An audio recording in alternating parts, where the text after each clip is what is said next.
Good morning, Rob. Again. Hey, Cobb Mountain. How you doing? Thanks for coming out. Appreciate both of you. Yes, Rob. I did do a set of those. It's good stuff. Let me give myself some coffee space in my grill piece here.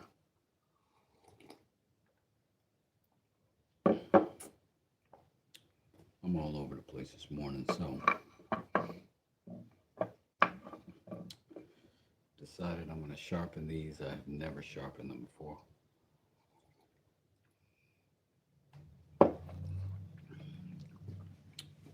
Also decided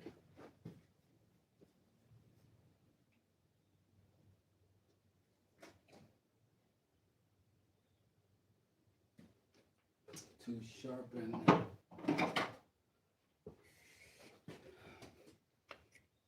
a blade on my little block planes. Windows. The weird thing about those is when they go dull, I just don't want to use them, and I don't even think to sharpen them. I just stop using them. Like I get weirdly mad at the tool itself, like it's not my fault. So I'm going to sharpen all the little blades on these little tools, see if I can get a better edge on them than how I left them at this point. I'm going to get some gloves on. I'm going to get a screwdriver. I usually have one right here. Get some more of this stuff out the way.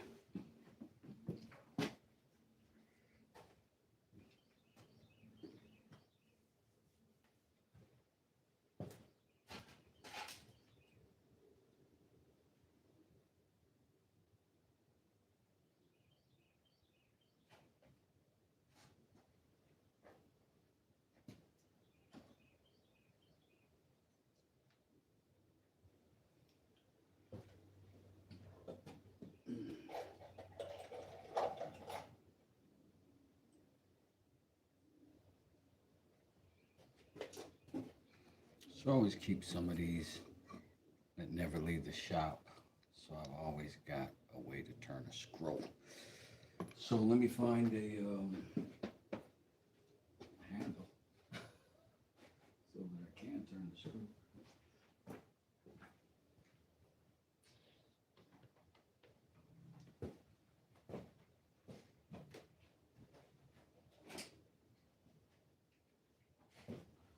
Voila!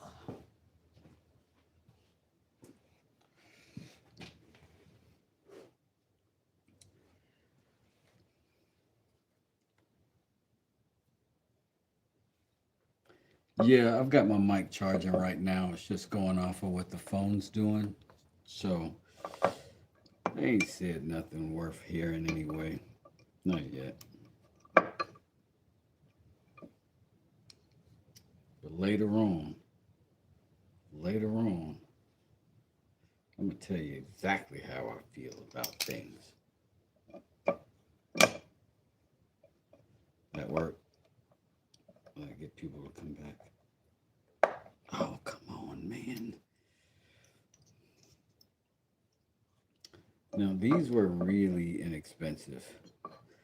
These three actually came as a set for like, I don't remember, but I think it was like 20 bucks. It was insanely inexpensive.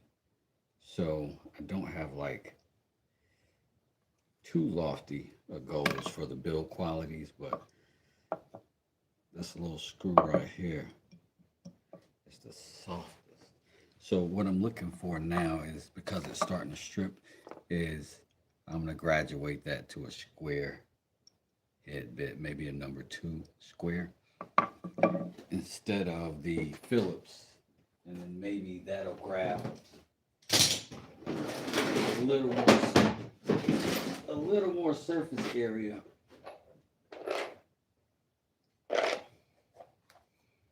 See where.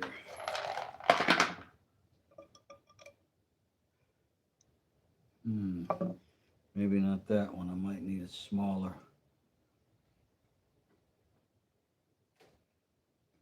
I don't know if I got anything other than these number 2s right here.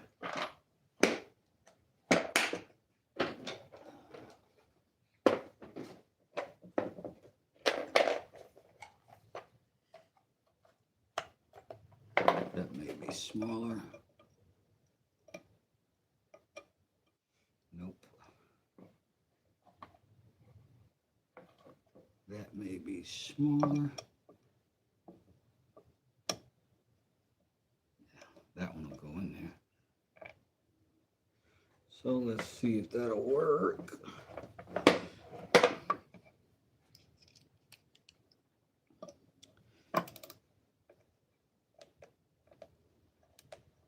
Oh, it's just stripping some more.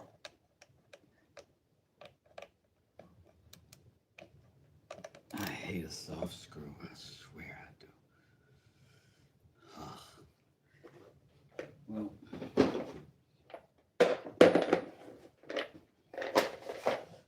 keep what we got right here, right here. We'll see if we loosen up the other stuff, if that'll help anything at all. May relieve some of the pressure for us. Don't know. Feels like it did.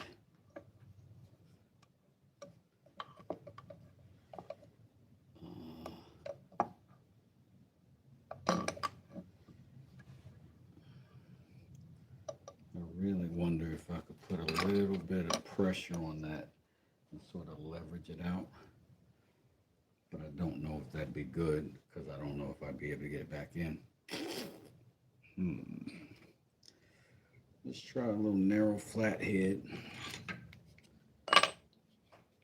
See if we can drop it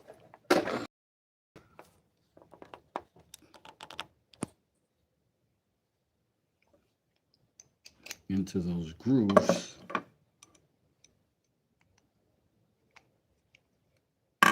Need narrower.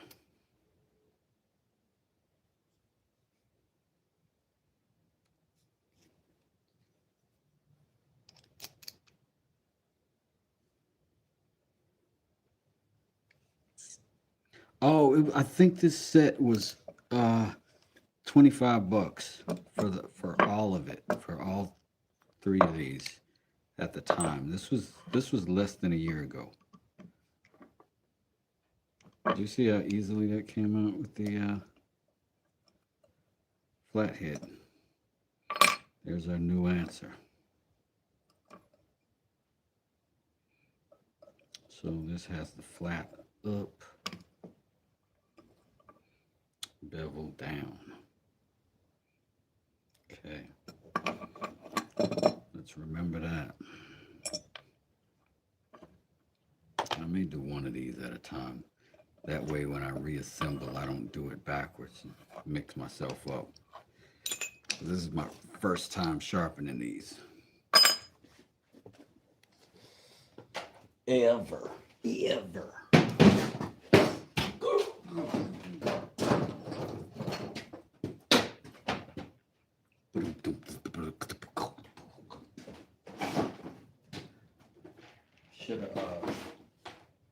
Should have stacked up some plastic cups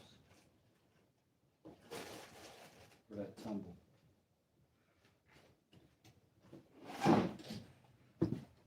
You know what's wild is what I was going to get was right here the whole time.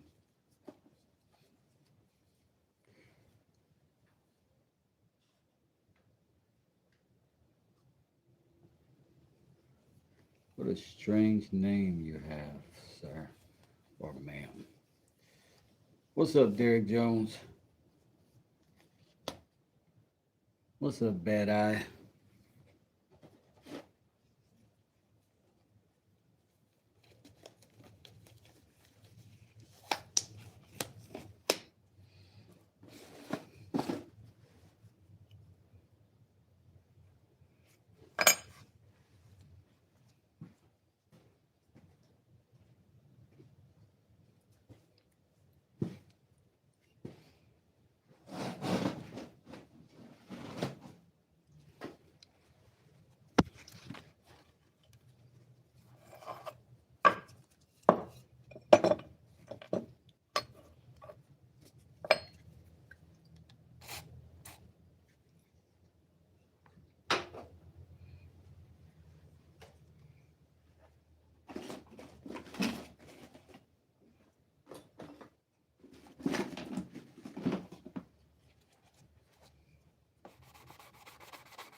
I'm always here, happy to drop a comment and a like for the algorithm. Appreciate that. Derek, I do. Hey, Paul. Hey, Hanji.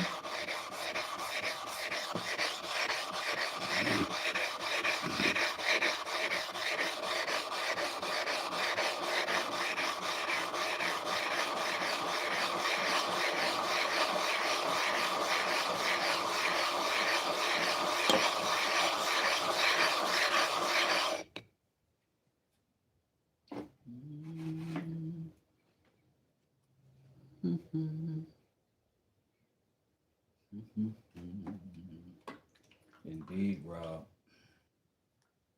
Indeed.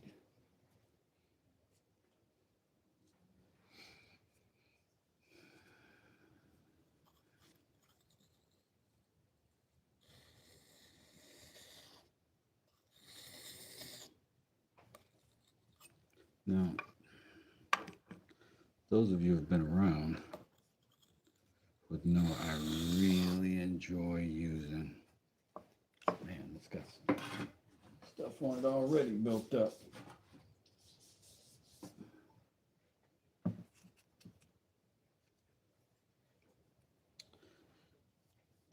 I usually like using my honing guide.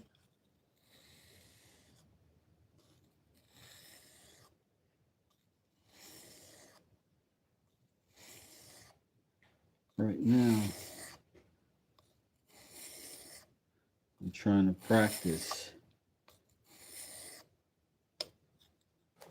freehand cutting some of this.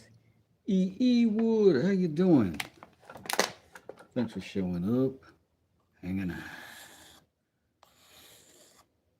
E Wood, up to no good.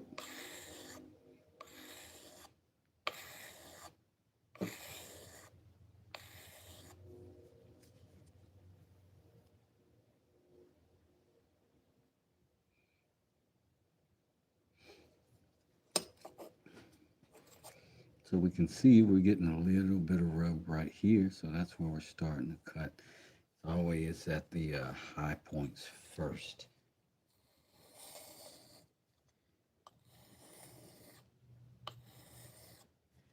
And because I didn't expect that, I assumed that this blade was flat already and straight. I see now that I may have to go to the 400, and I might be doing a little more than just the sharpening, but some actual shaping of that edge. So I'm gonna kind of digress back to this 400 grit.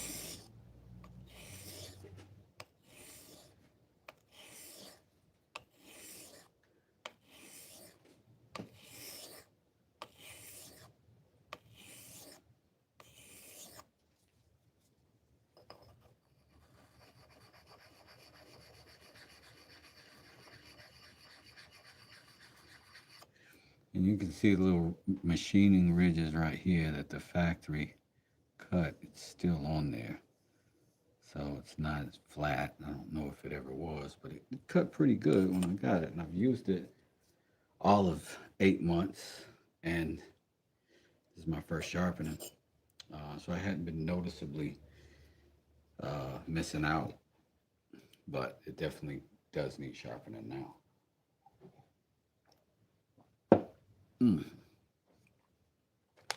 Delicioso.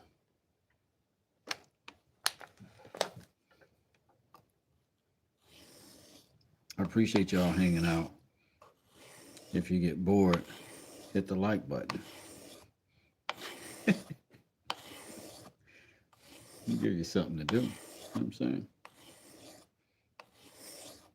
I do it for you, but my hands are busy.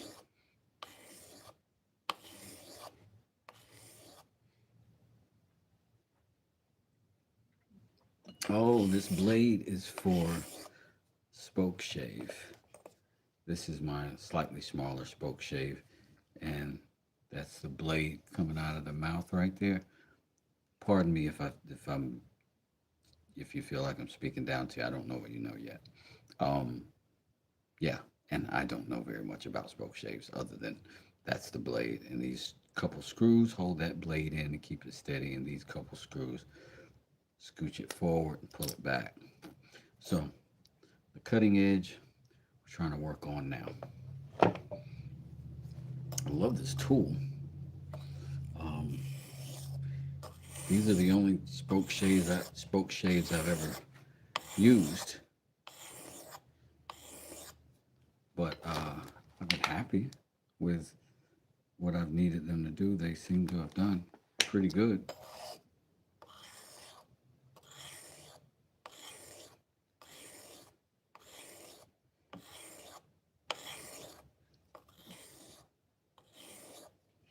Freehanding this thing is kind of weird, though. Trying to develop a ergonomically sound technique.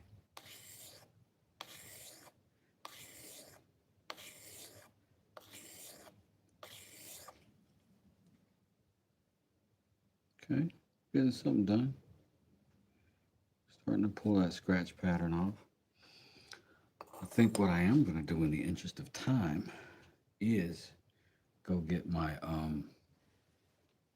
it may not work because of the shallowness of this.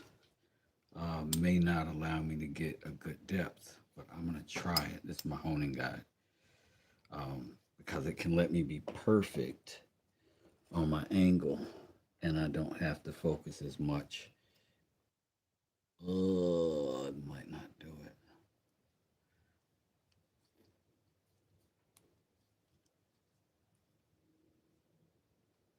Because if that's able to move, it's not what I want.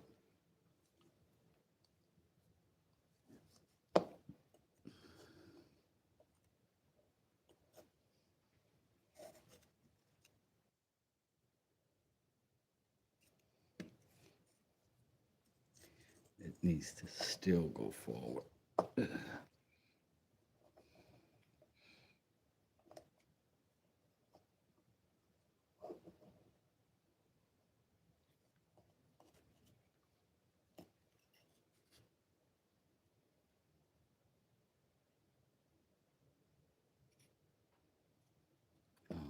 That's the angle right there. I have to hold it right there.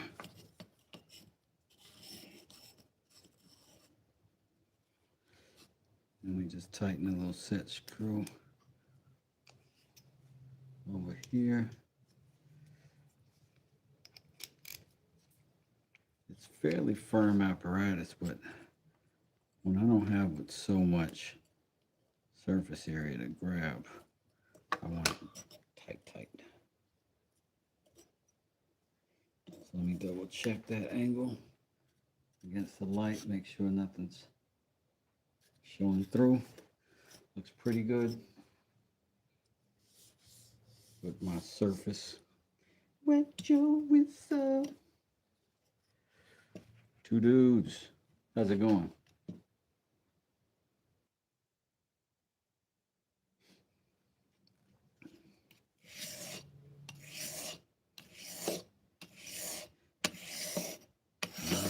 It's making contact with that wheel. I'm gonna have to hold it just above it. This is giving me consistency, but it isn't still not necessarily ideal. So I might have to build a rig for this later. But also, once I get this edge flat, I may not have to do this often.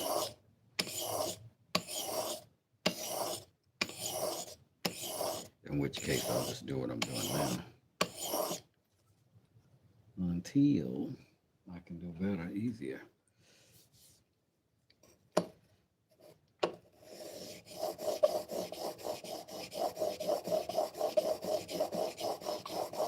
Remember, right now I'm just sort of shaping. So it's okay that I'm not appreciating that burr as much as I should. But you see that void I'm getting in the middle?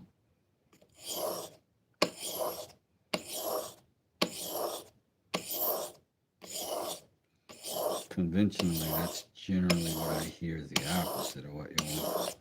But I don't know. But I do know I want this thing sharp.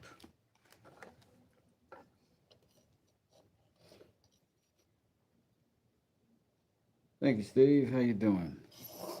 I am sharpening my spoke shave blades and my little block planes.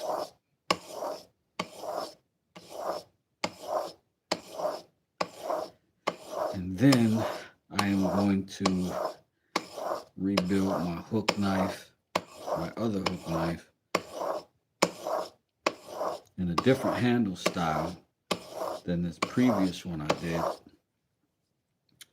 But I am going to do the exact same thing to the blade that I did to the last one, because that worked out fantastically.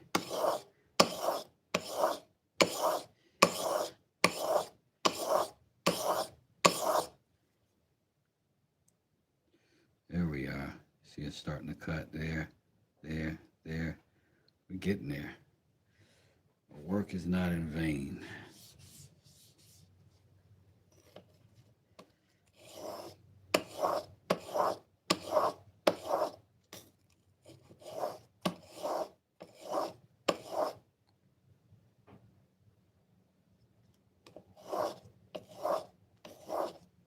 Get some morning coffee, yes sir. Me too.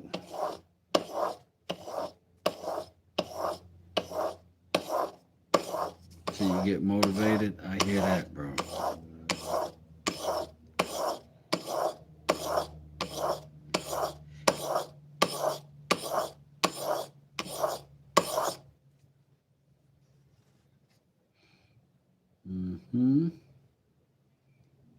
Good and flat there. We got a little hollow there. A little hollow right there. But we're getting it. You can see the openings. So we're cutting it down.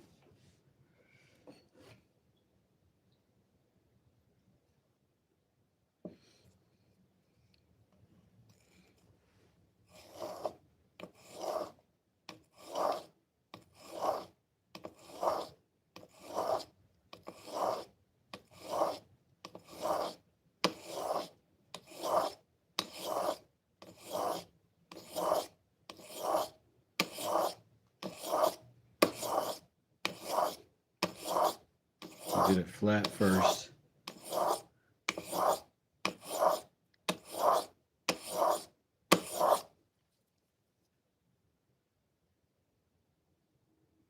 Getting closer and closer, deeper and deeper.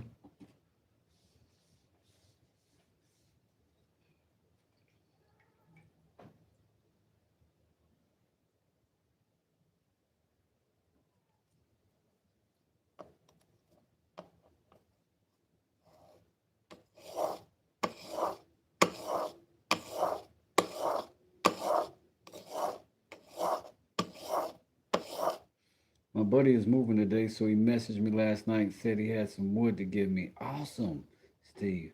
I showed up with some crazy, exotic, expensive wood. Plus, I got 2 tools, all for free. A deserved reward for a good friend coming to help move. That's dope, man. Nice. Backwards and forwards don't leave the block, says Lyons. He's asking that question.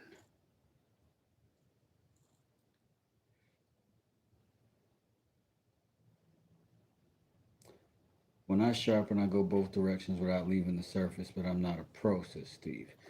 I will do that whenever I am flattening the blade. I'll go back and forth because I'm not exactly as concerned with the very, very edge. So I'll do that when I've got as kind of wavy a surface as this, just to speed up the process. And then I'll go um, sort of dragging the bevel towards the edge this way to tighten that up. But as I'm initially just trying to flatten it out, yeah, I'll do that. But again, I also am not a pro. But I'd only do that on like the 400 grit, which I'm on now. And then once I'm exclusively focused on sharpening that edge rather than flattening the bevel, then I'd be more specific in my efforts and aims. I almost want to bring this down to like a 200 right now because I'm getting that scratch pattern gone. This is the first time this thing's been sharpened. You can still see some of the factory etching still in there. You can see from the factory heat treatment the burns on the steel that they didn't care about. But this edge, I guess, got heat treated because it's tough to sharpen. So again, I'll do this to get it flat.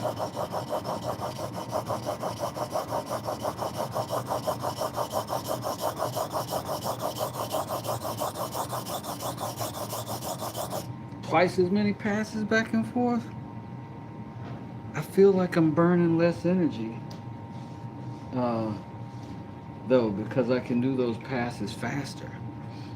Because you're still sort of like, you're still making this motion, but you're getting no reward for it.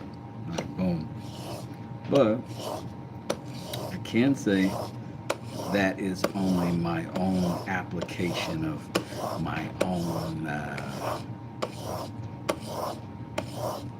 common sense, which lacks real world experience to a large degree because it's my first time sharpening this thing, right? So I'm inclined to lean towards the people that have more experience than me, but I'm also of the experience to know that there are many ways to skin a gato.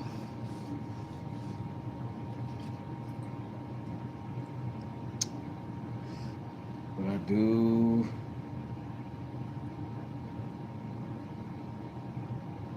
This is a great reminder that I need to sharpen my stuff soon. Yeah. See, it's good to just set the time aside for it. You know what I mean?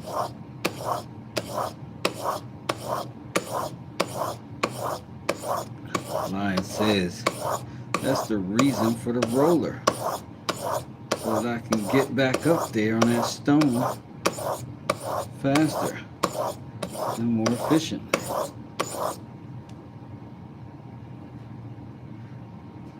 Is that what you're saying, Mr. Lyons?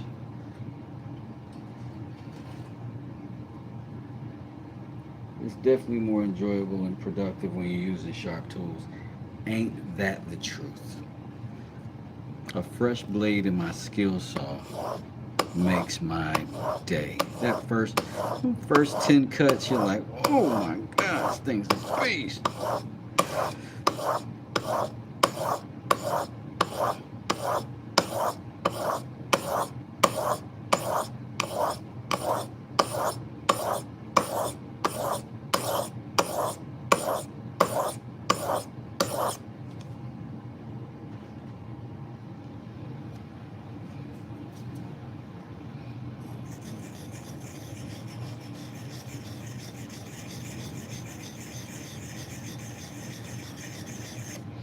Get all that burrow.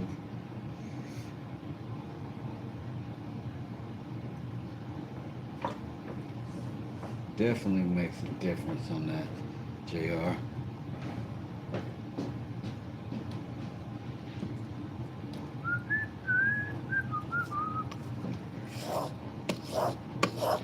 See if we can move this thing down the sharpening scales.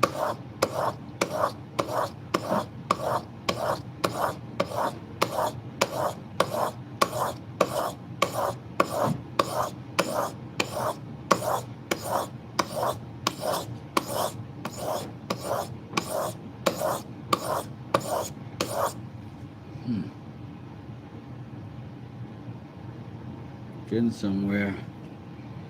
It ain't getting all the way there. Getting somewhere.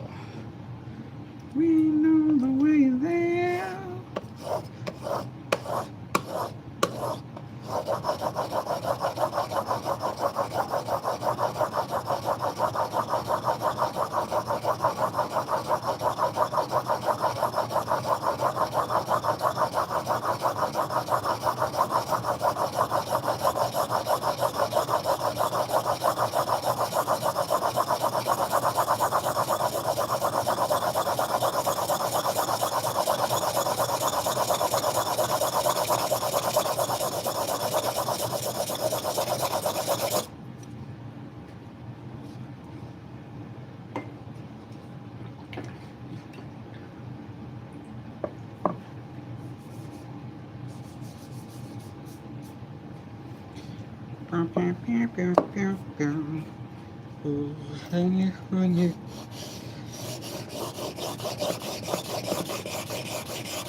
Okay.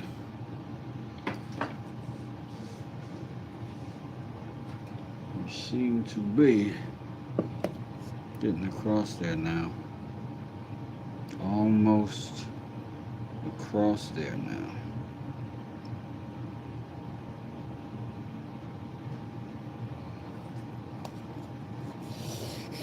Let's go ahead and pull that fur off the back.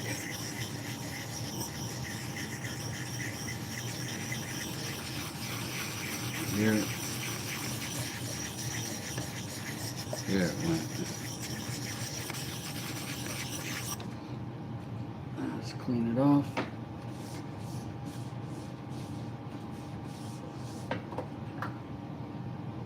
Man, that water got cloudy quick.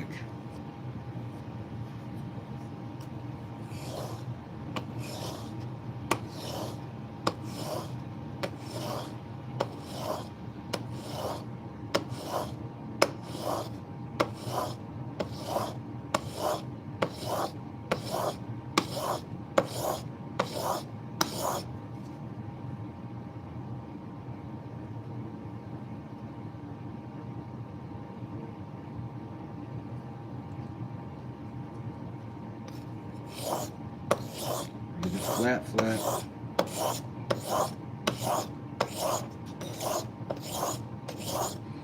This is my 400 grit stone.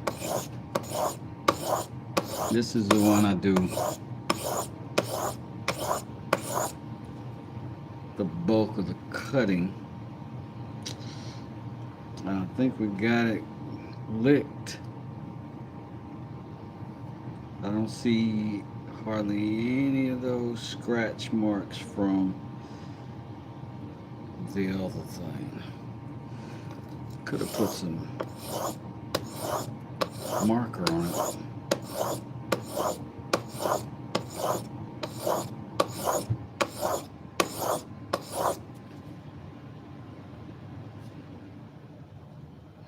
Yes, these are wet stones. That's why I keep taking them away, to dunk them in the water and wash them off.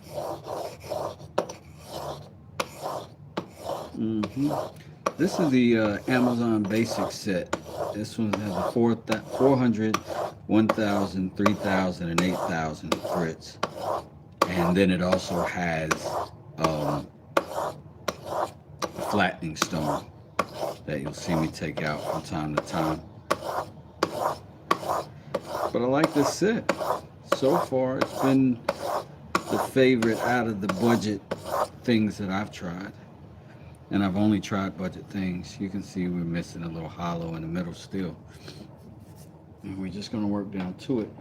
If I hadn't gotten the rest of it so clean right here, I'd probably have digressed back even further in grit, but I don't have another wet.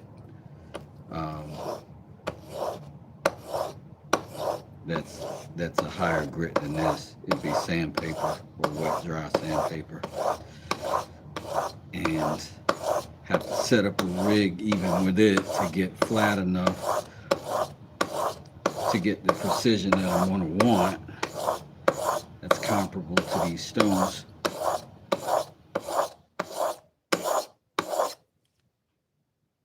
Getting tighter on that little, it's a little dip, but it's getting tighter. You can see the edges are getting thicker.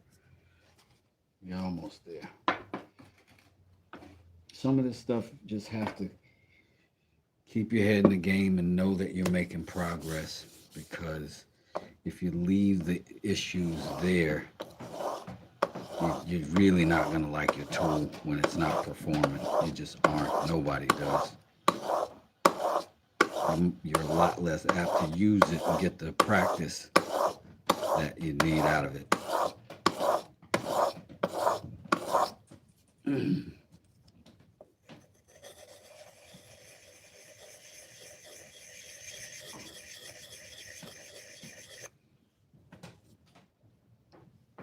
Now this guide has helped me go a little fast, I think. I don't know that I'd be halfway where I'm at if I were hand sharp, like hand guiding it. For this first sharp. But maybe.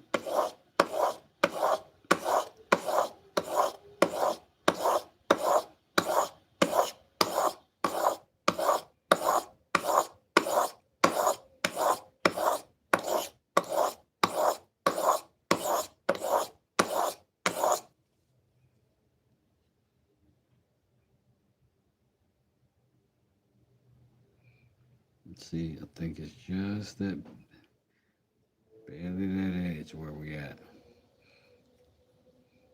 But we should be able to move on to the 800. I'm at the 1,000 shortening.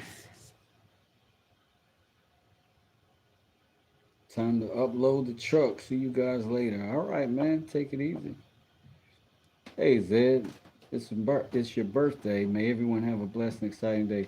We are having a wonderful day so far, man. It's your birthday. Congratulations. You've been undefeated for how many years now?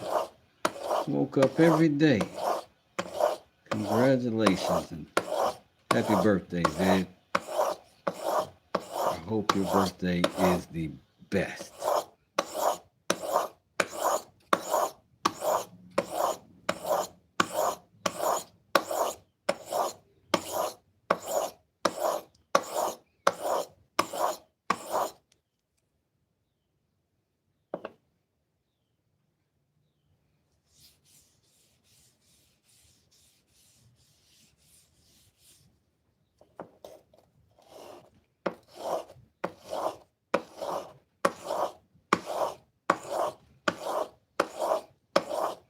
And thank you for joining us on your birthday, Zed.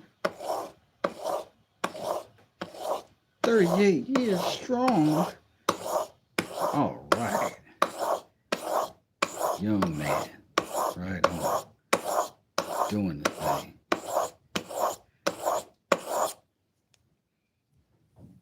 You got plans for your day today?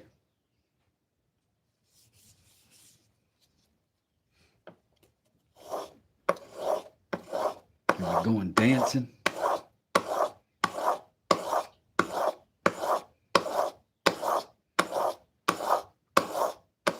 Now, remember, as I'm sharpening, right? These stones are also not forever stones, right? So as you go, you can chip off or grind down some of this. So use the flattening stone, get it all back even, so that you can know that your blade hasn't just cut the stone, but the stone has cut the blade.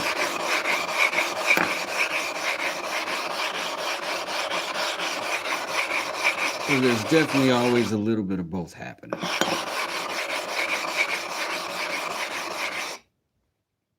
So you have to correct the blade and you have to correct the stone. Let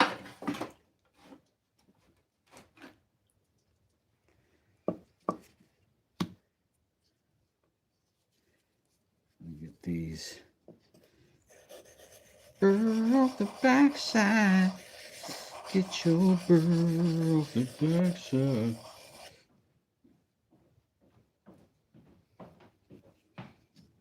You double tap that screen for Zed right now. Zed is having a birthday. That's who's getting celebrated today.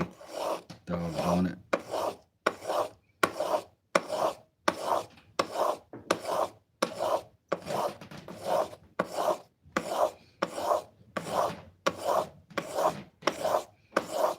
What's the plan, Zed? You gonna chill out?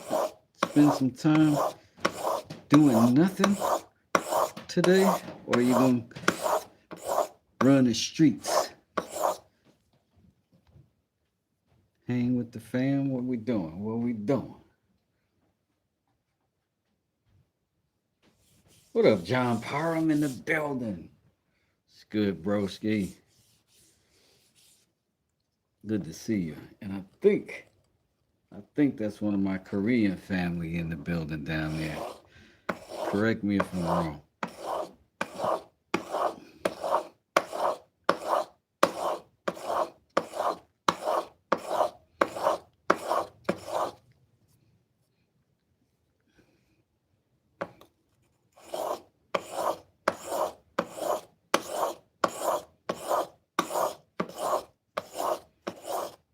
Salute my guy John.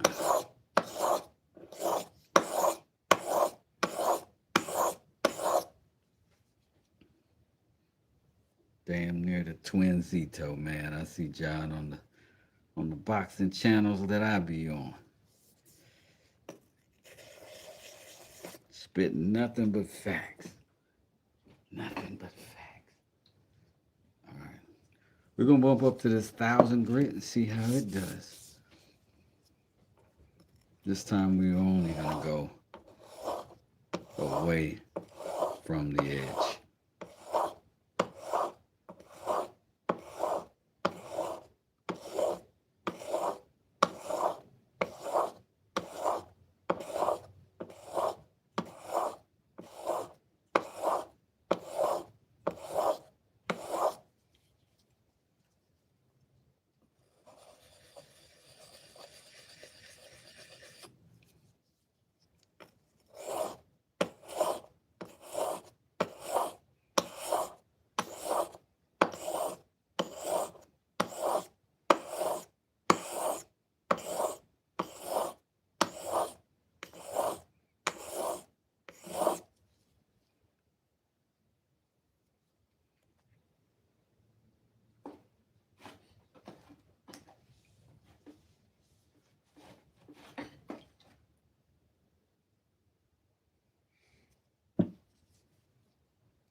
Oh man, that looks like maybe check. Don't know for sure, but thank you for showing up and saying hi. So hi to you. Oh snap! Didn't do that on purpose. Poor muscle memory got me slipping.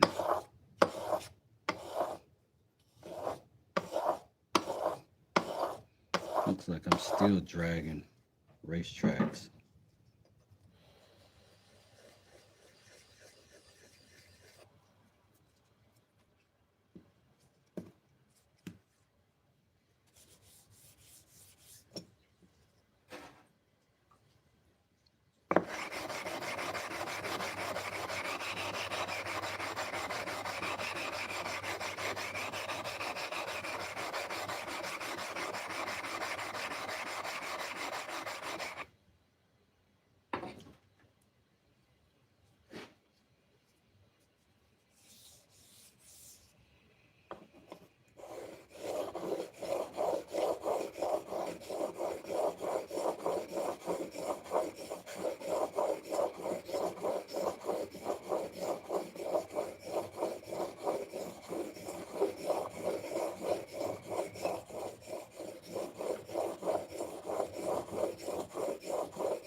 Still see those tracks.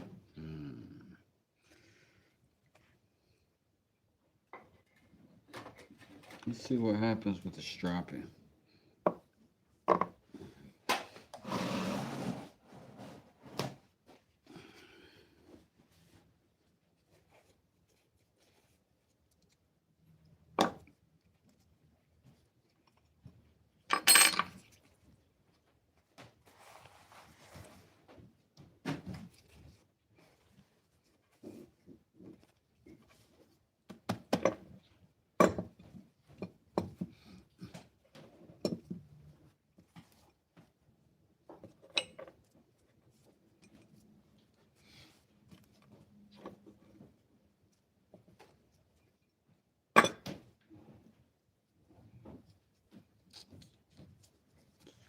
Off.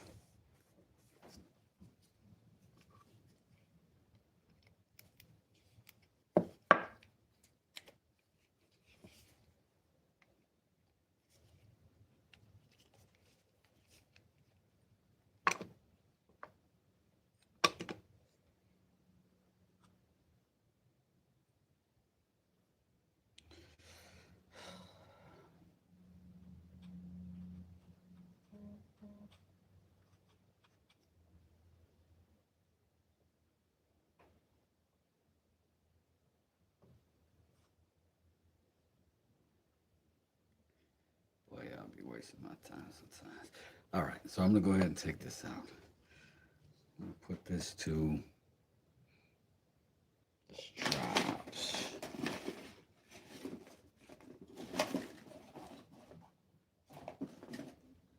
Let's see if I can find them.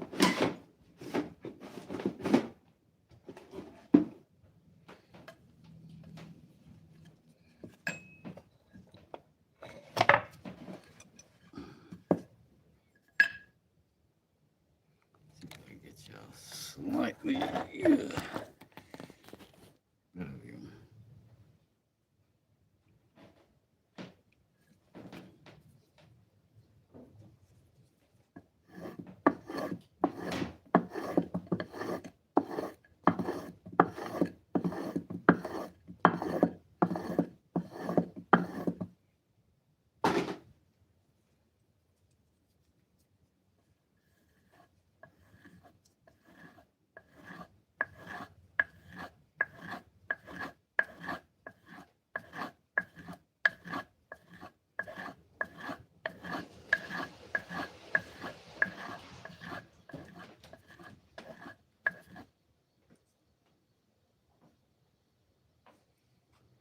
Oh, I'm trying to see who you are. Hey, Kanan. How you doing?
So I think I'm happy with this edge. And I'm going to go ahead and rebuild the tool.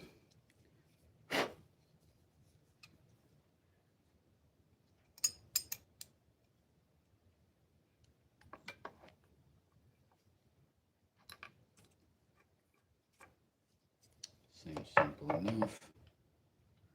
Comparatively, you see the machining on the blade of this one versus now what we've got. So I think we should get better results.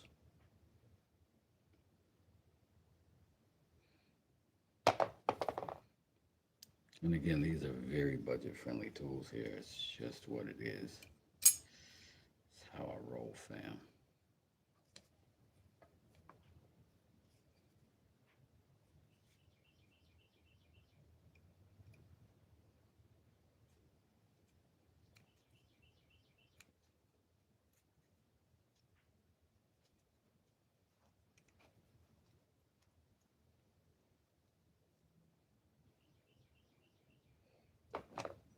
Let's see how this one was set up because we want it similar. All right.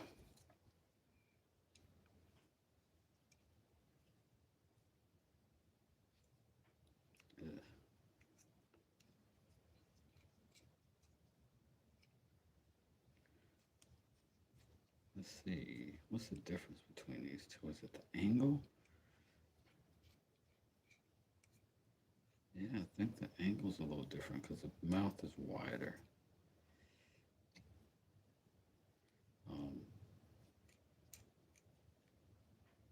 Seems to be.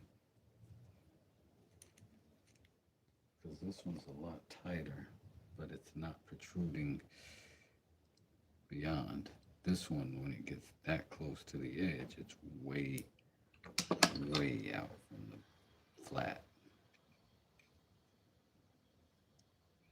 So I think I'm going to start right about there. It seems to be a decent place for me right now. Right now. I'm not going to make too much adjustment on this screw. I really do have to figure out a way to make a pull situation from this desktop if I can. I gotta figure it out though. Hey Yang, hey Myriad, hello Aiton, hey Cybot. Sharpening my not planer but my spoke shaves.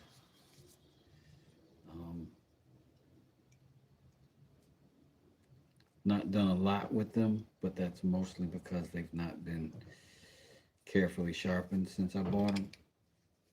And now I need to do that to make sure they are a good tool, at least up to their best potential. Like me.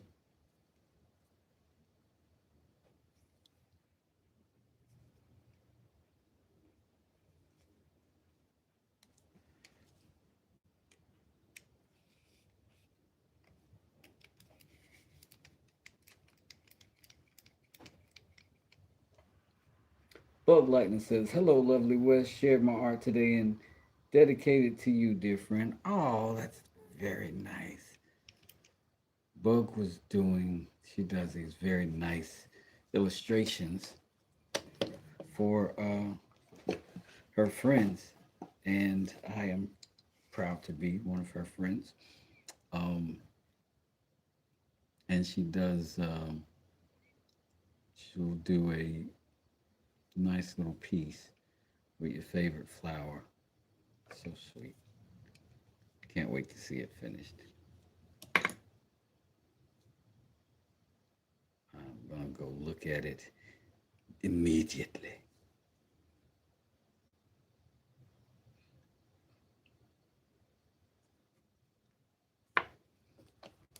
In fact, it's up now? Let's see. You shared it today? Yeah.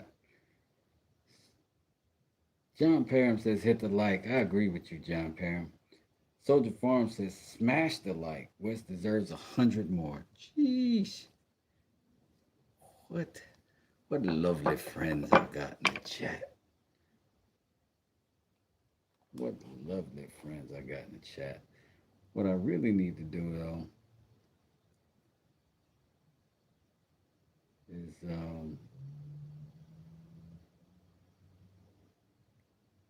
give Bug her just due over here. Give Miss Bugs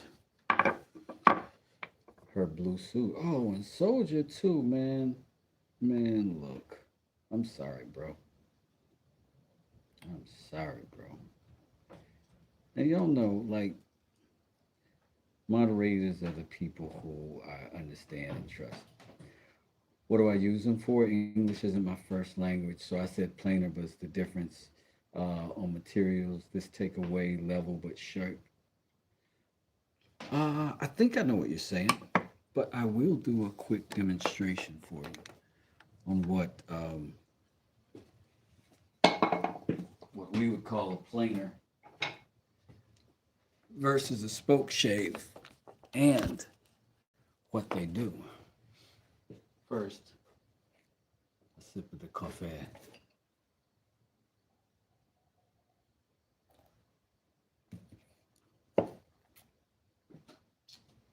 Second, that was three fingers.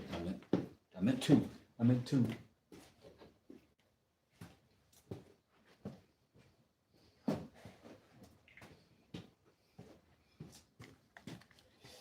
All right.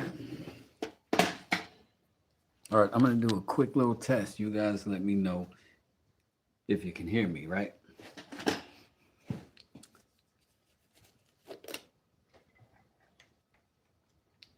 Because I'm going to try to be a little bit mobile real quick.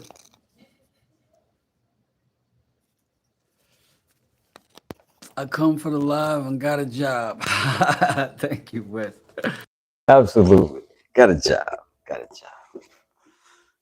It's a volunteer gig on demand.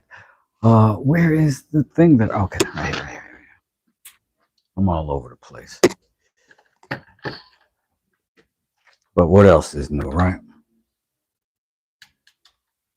So now that I've got this spoke shave blade sharp, can go ahead and sort of show what it does and tune it a little bit real fast. I just got to get all this crap out of the way.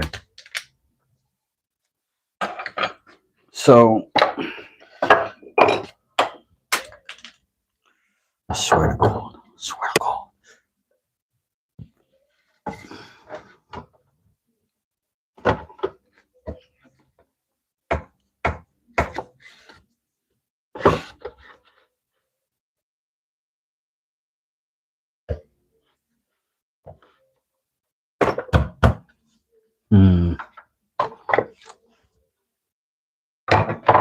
That seems broken.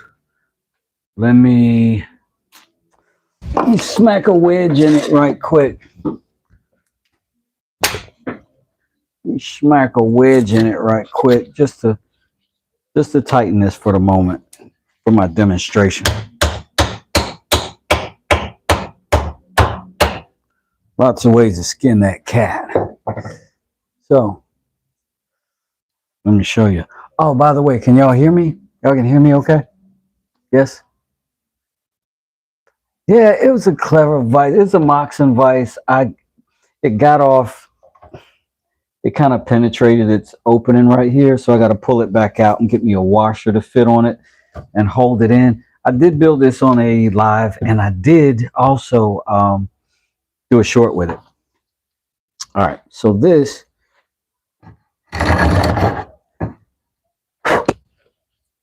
back that up a little bit.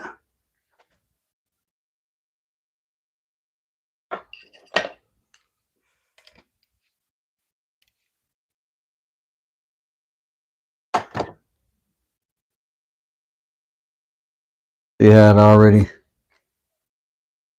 ate good. I'm gonna back it up just a tad. Tighten it back down. See what it does this time.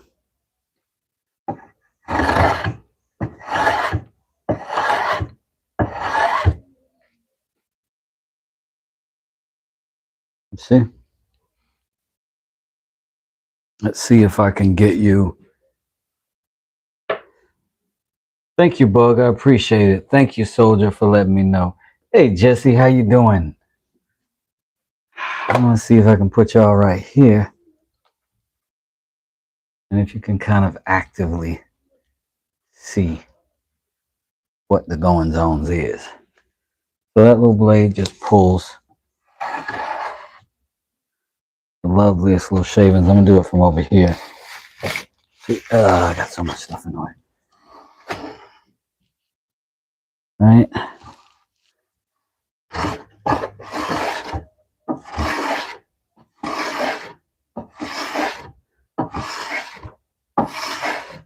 Oh.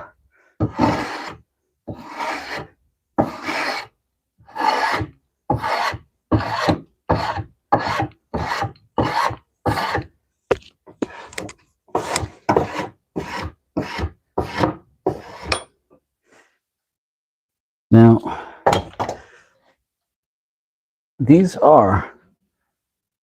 that's a pretty rough piece of cedar, but that thing was cutting super smooth, clean stuff on it. And that is what a nice sharp spoke shave seems to be best at, right?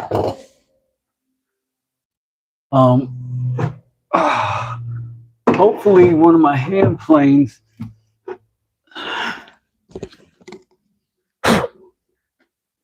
this is what we would traditionally call a hand plane versus a lot of dust on this one versus a spoke shave. They do similar things, right? They both got these blades, these edges. This one is nice and manageable and curvy and such. This one, flat, just flat, right? You can go around these edges for sure with it, but just flat.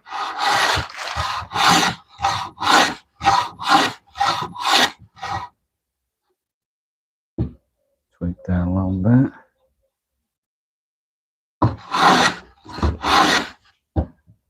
A little more.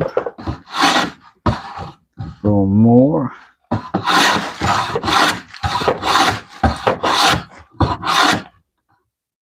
A little more. Let me see if the wood wants me to go the other way. No. I'm getting some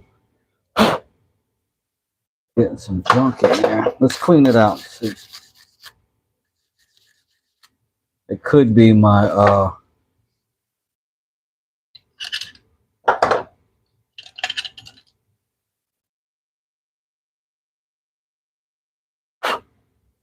Seems all right.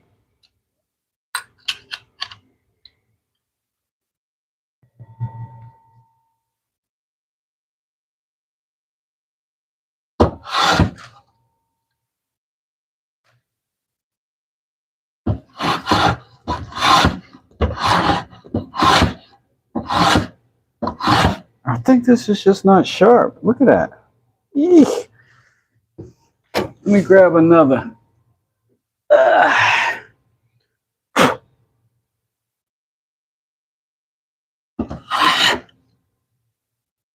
That's what I'm showing you. That's what I wanted to show you. See?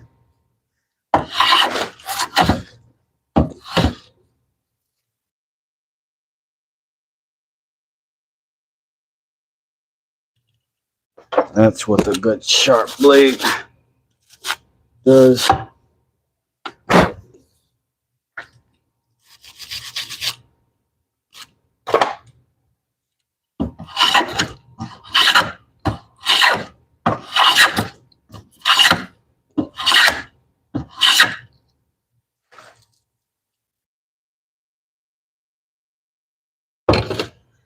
so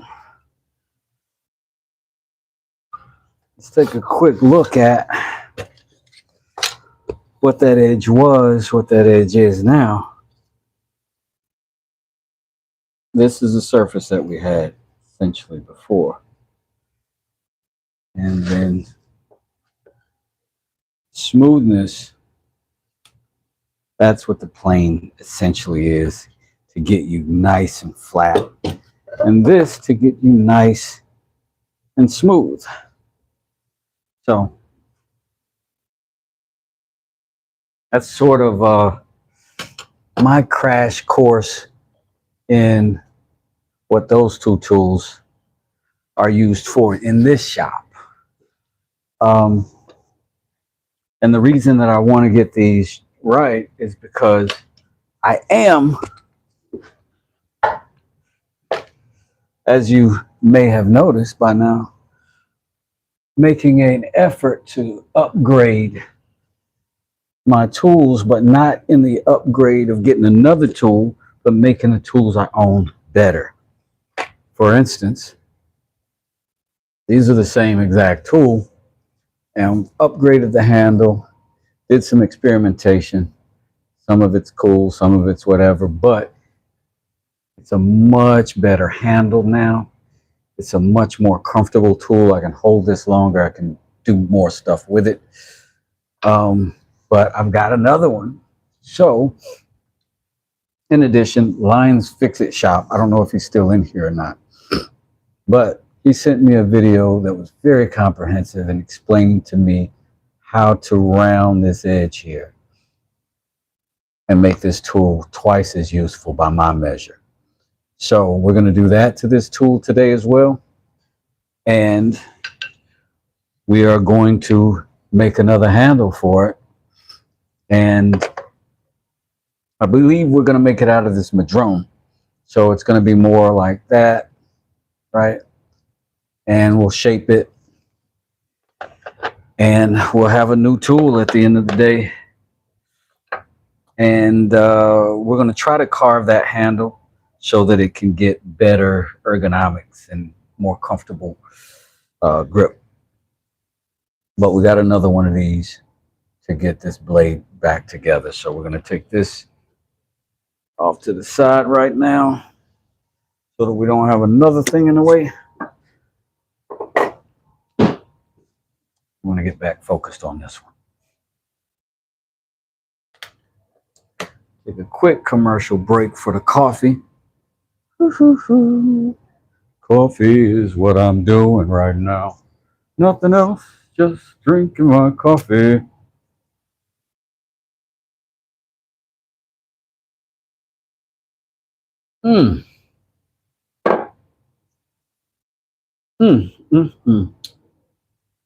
That might be some of the best doggone coffee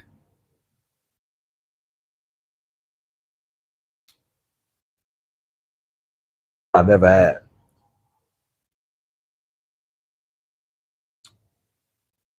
I should start posting my coffee of the day links. I might try that out. I have a coffee and carve every day.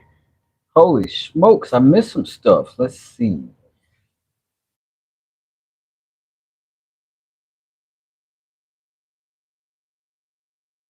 Yeah, sharp. Thank you for show. It was really cool. You took the time to show me us.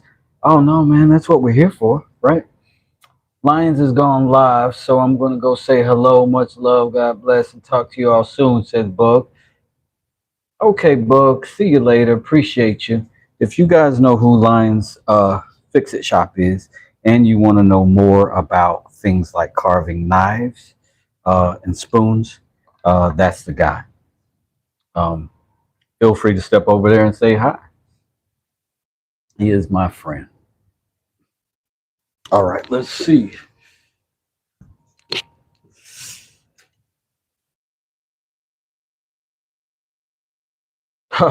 Yep, coffee, because biting people is frowned upon. I'm telling you, buddy. I am telling you, buddy. I think this screw is not meant to be moved around as much as I've been moving mine around. So I'm going to refrain from doing that again. All right.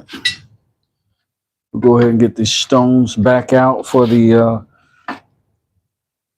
400 on this. And if, if, if this thing will hold such a small blade comfortably, we'll give that a go too. If we can hold the angle, we may not be able to, but we'll have to see.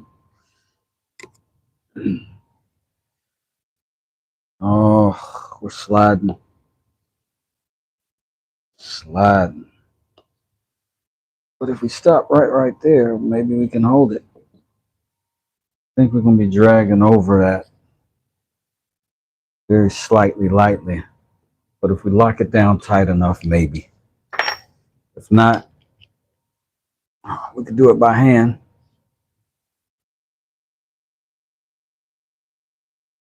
So let's pray not. I really should cut a new slot in this. I wonder if I put a little wedge underneath here across this rear bar to right there. What angle would that put me at? And would that be suitable? It could be. I'm going to do something a little unconventional right here. I'm going to do just that. I'm going to leave this in here as sort of a wedge. And in this case, I'm going to work on the micro bevel more so than the entire bevel. And let's see if that's a more effective way to go about it. Hopefully efficient. Woo. Let's go ahead and cut that off right away.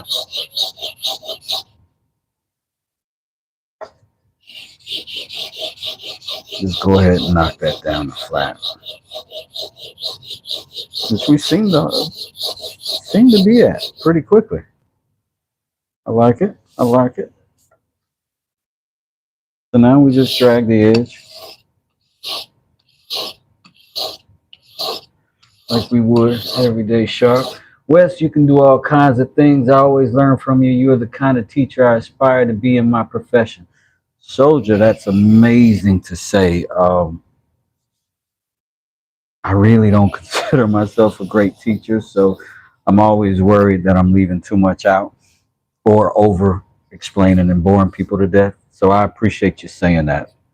That's a great confidence booster for me. So thank you.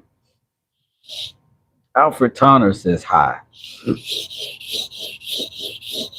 Soldier says you can cut a wedge out of hard maple or hickory at the right angle and screw the iron into it. Yes, that is a good idea too. Heck yeah. See, this is why I like to have people around who have experience. They can tell you, one, y'all are really good at brainstorming with, because you're looking at it. You know what I'm saying? It's a lot different when you're looking at it. You can get a little bit better understanding. And the people who just have the experience to tell me a better way.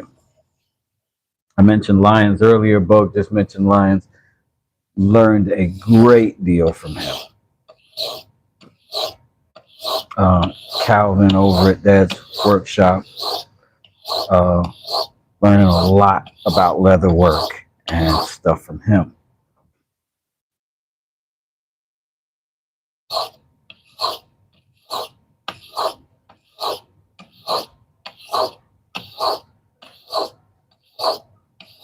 Soldier is in here giving me some great tips right now.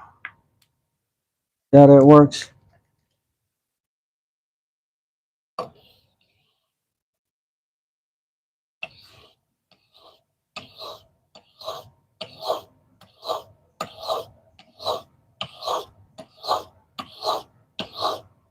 So many good collaborative effort and collaborative brains in my chat. I appreciate it.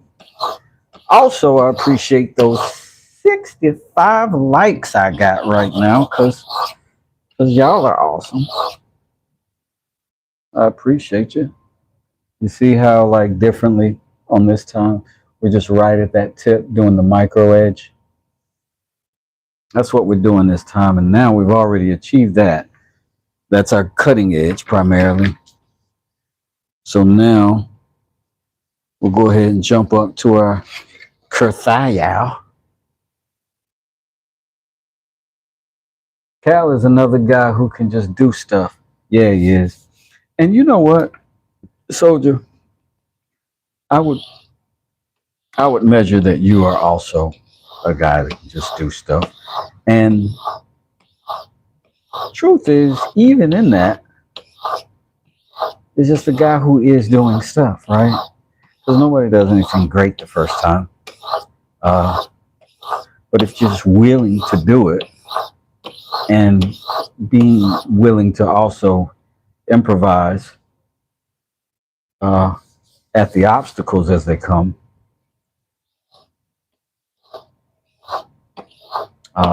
that's half of it.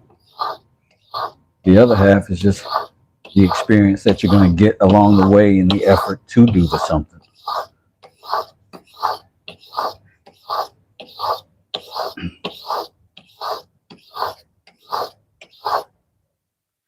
It's weird. It's like, in some parts of society, I'm completely absent. So it sort of socially gives me a certain amount of time to do other stuff. For instance, I had no idea what tomorrow was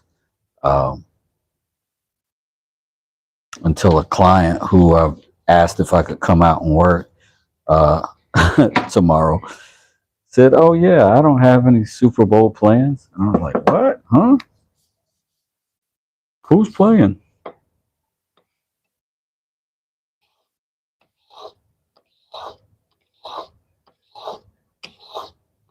But man, I'm gonna watch every boxing match I can find for free. Yes, sir. My grandfather was the one that got me going, says Soldier. Right on.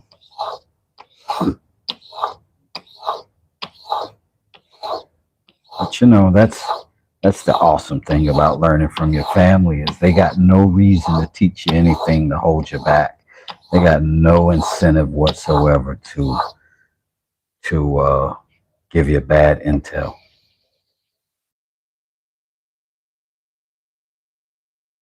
And that's a great start. That's a great start. Like when you can trust your teacher,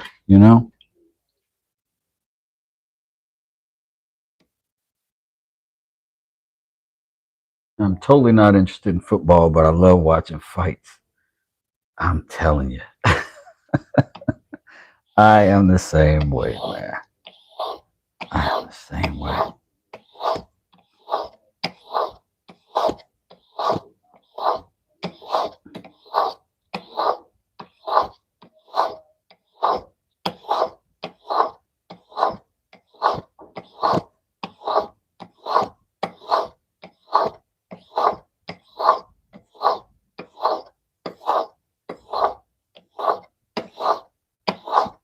I watch a soldier. If you're interested in boxing, you should go over to Box Center, just how it sounds, with Jay Smith, JSMIFF. So entertaining. Such good chats we have in the mornings, boxing for breakfast every morning. It's great. And the live commentary during the big fights, unmatched.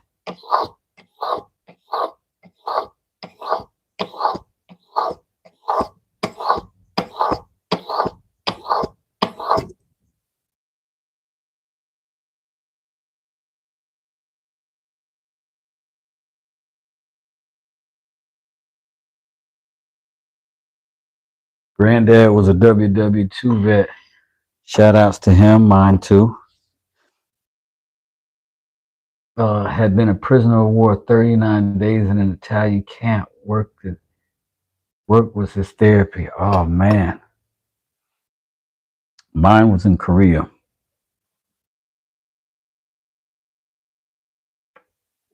Shout outs to him for getting back out, man. I'm glad he came home. That must have been the scariest thing you could imagine. Holy smokes. He must have felt like a man just waiting for his time. And he made it home and was able to help you learn woodworking. That is amazing. Thank you for sharing that. Work was his therapy. A lot of us, this is a lot of our therapy. I'm not a veteran of any wars or anything like that, but this is definitely my therapy. All right, we got that edge. Now let's go ahead and put a strop on it. We can see that we've got that micro edge good at this point. What do we do with our strop? It's probably sitting in my lap, and when I look at something too long, it just disappears. Okay. Why is that, Wes? Because I didn't put it in the place that it was supposed to be? Correctamundo, says the Fonz. Correctamundo. Cunningham, get over here. Y'all remember that? Fonz was cool as heck. The coolest. Arthur Fonzarelli.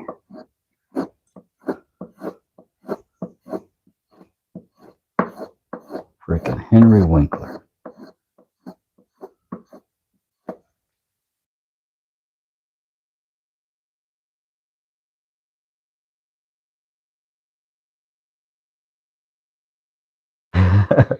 Problem with today's kids, no Fonz. Correct. I am around Atlanta. Yes, sir. Douglasville. We had one conversation about it, been on one development. Oh, yeah. After I had been on one deployment. Oh. Yeah. Man. Glad you came home safe and sound too, man.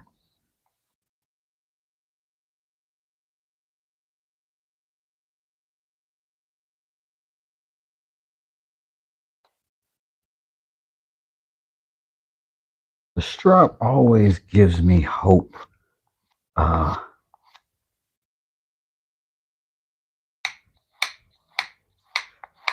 When I look at just the edge of that tool, it's always that little glimmer of when it looks like a sound. Like looks like bling. Just on that edge, like just what we want.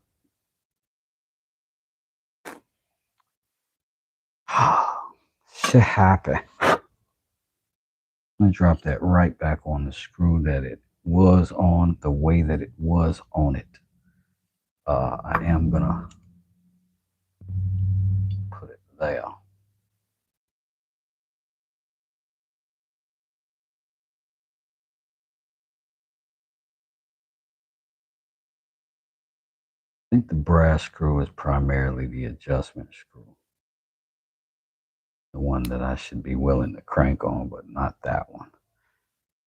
That one, in fact, I'll just turn with whatever torque I can muster out of this. Then add a little.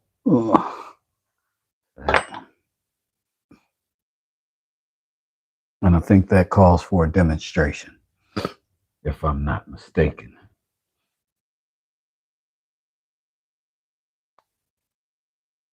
My sister-in-law lives around Atlanta. We get down there, I'm buying the coffee. Oh, right on, man. Definitely. You come have it at the house. Shoot.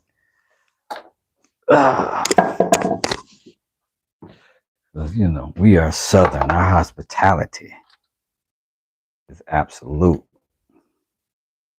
Take care of you. You come down here, family. Gotcha. All right, so let's see. Let's take a quick look at what we're going to start with here, which is this edge, which is not too bad, but it's a little aged. You can see it's a little chattery. And we're going to do what we did to get it started in the first place, which is just take two wedges, set them there, dunk them. When I put this in, sorry.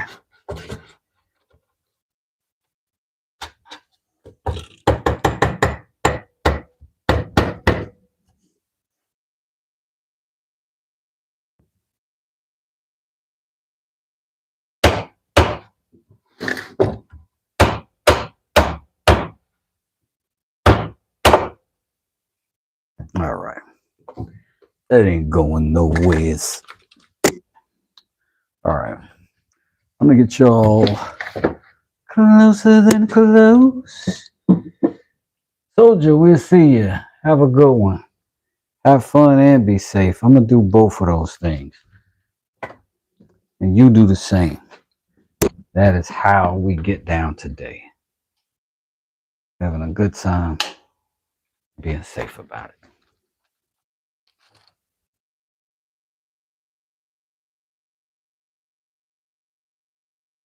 Now let us see for a smaller spoke shave is up to the task.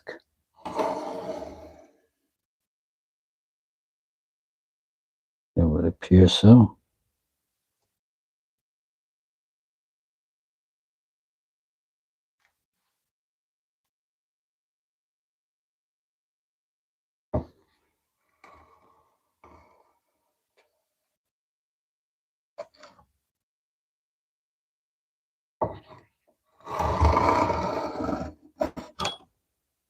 Oops.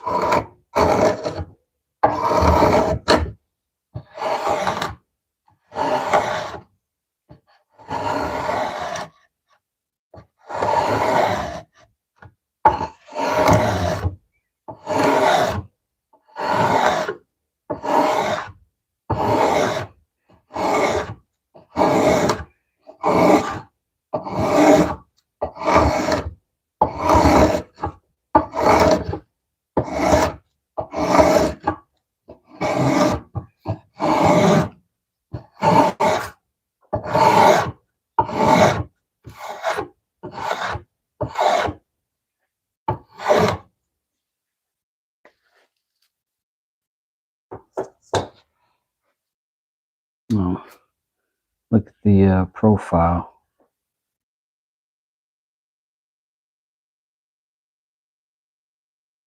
So that little edge is doing stuff now. It's doing stuff now. Ugh.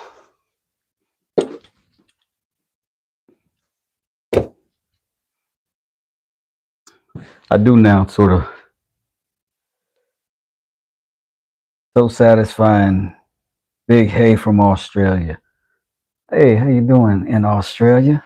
It is very satisfying to have a good sharp tool that you just sharpened. It makes me happy. What do I got? Okay. So again, budget tools, fam. Budget tools. And I've got two more to do. That's going to be this little block plane, or technically this is Japanese inspired plane. Let me grab my little mallet.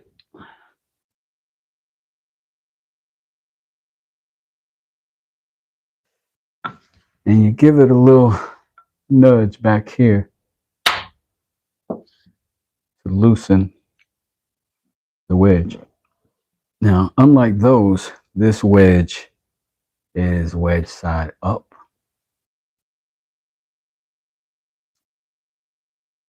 The way this drops in, pop that there. And that wedge pretty much has to do all the little cutting on its own by itself. But what you try to do is keep this wedge back far enough where it's not interfering with the blade on the cut. Get it close.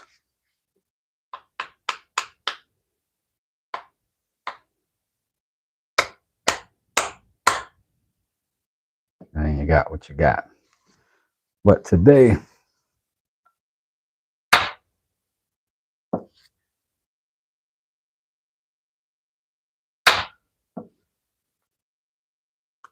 we're sharpening this part.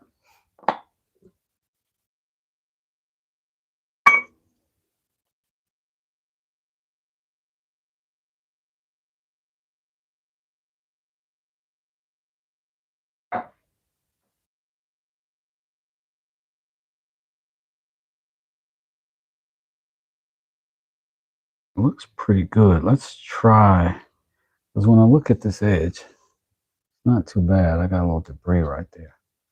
That edge doesn't look too bad.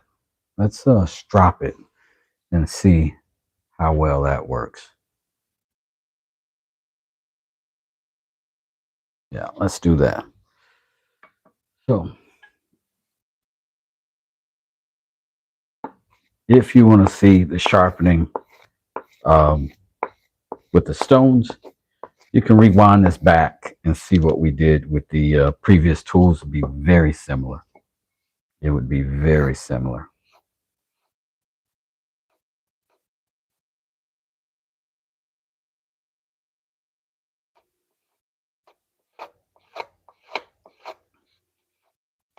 I feel like I might be snagging a burr, but that's kind of the point of this drop. Pull it off, polish it down.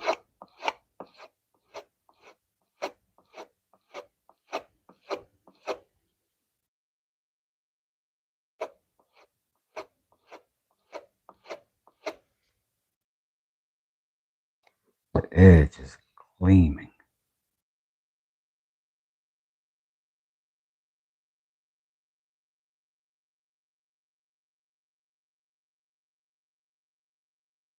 Pull that off.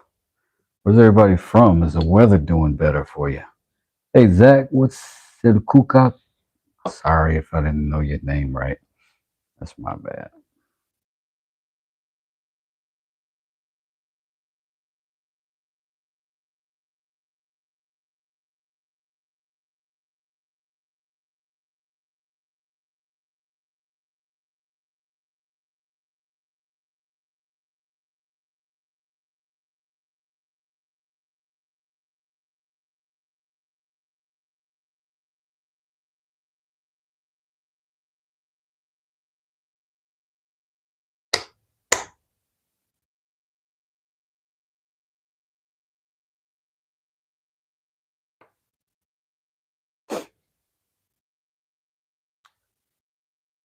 Rendag says, how did I get into this line of work? Interesting question. And Nikki New, how you doing? Um, I am a contractor. I remodel houses. I got into that over a period of time. I started out as a roofer, working my way through art school. And kind of from there, it went how it went. I went from one trade to the next, to the next, to the next, until I learned how to build the entire house. So this tool is very similar to a plane, but this one is a Japanese style, which means it's a pull tool, not exclusively, not absolutely, but intended to be, rather than a push tool. So let's try the pull first.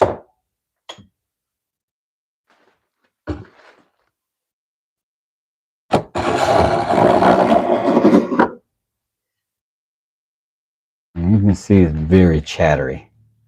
Now that sometimes can be because we're pulling the wrong direction for the grain of the wood. So let's try it this way, see if it does any differently.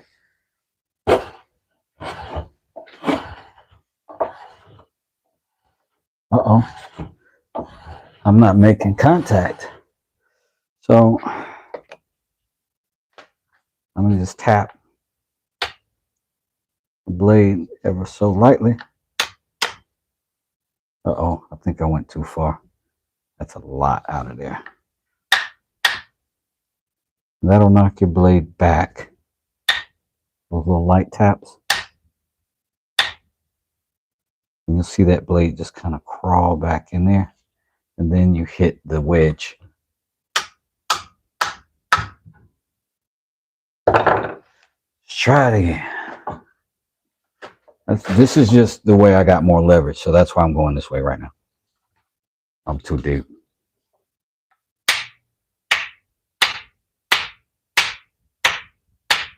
I'm just watching that blade recess back when I tap it until it's somewhere where it looks like I'm cool. These take a little bit more getting used to, adjustment wise.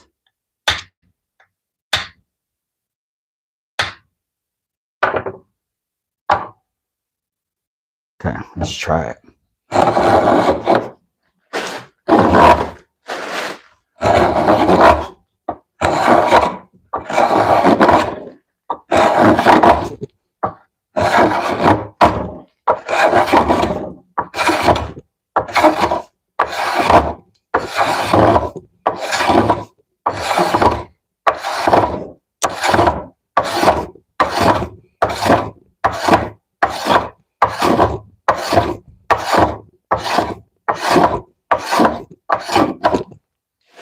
Now, interesting, once it got through the rough stuff, because this is not a tool for hogging off a bunch of material.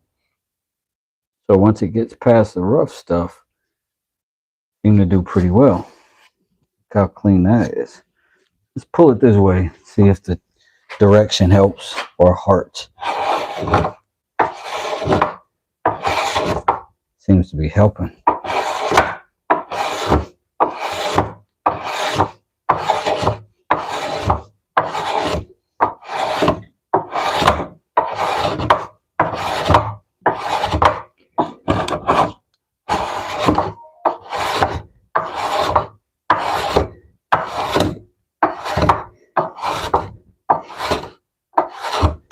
I'm pulling up a little early right here at this edge. I'm trying to avoid hitting the camera, and I'm leaving a little ramp that I'm bumping into every time. But this does pull a lot smoother going this way because the grain, I'll show you. See how that grain is going down this way, down that way, so you can cut it easier this way than it appears you can this way. And it's a two-hand tool, but see how it changes because it's got a crown right here. It seems to change how it cuts once it gets to the other side.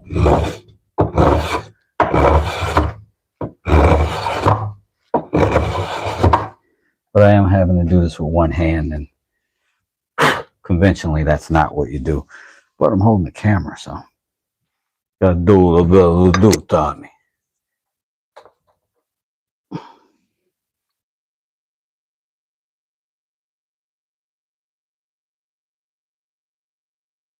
Oh man, that's a lot, Ren, and I appreciate it. Thank you so much. I appreciate that. John Parham in the building. Scoob Doob in the building. We just got done adjusting some tools here, Scoob. I kind of liked how that old school screwdriver was handling this tool, because it's a chisel I don't use often in the shop because it's not the same kind of woodworking chisel that I'm building stuff out of, because of this metal end makes it not good on this style of mallet. So it does seem to be like a little small version because it's so heavy back there. Like, feels like a smaller version of this mallet that I did use for this, right? Compact version.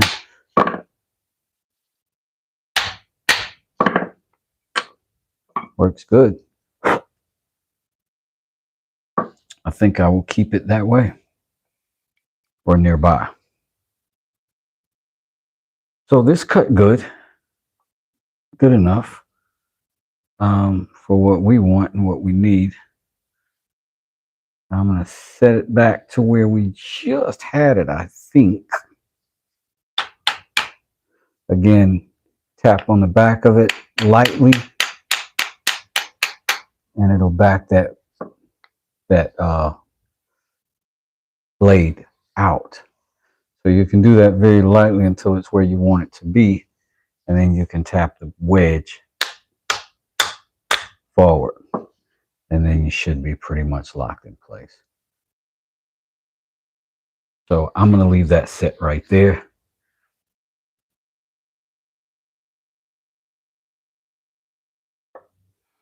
Yeah, Scoob. I don't know if it's still available, but if you want one of these, Amazon had a deal.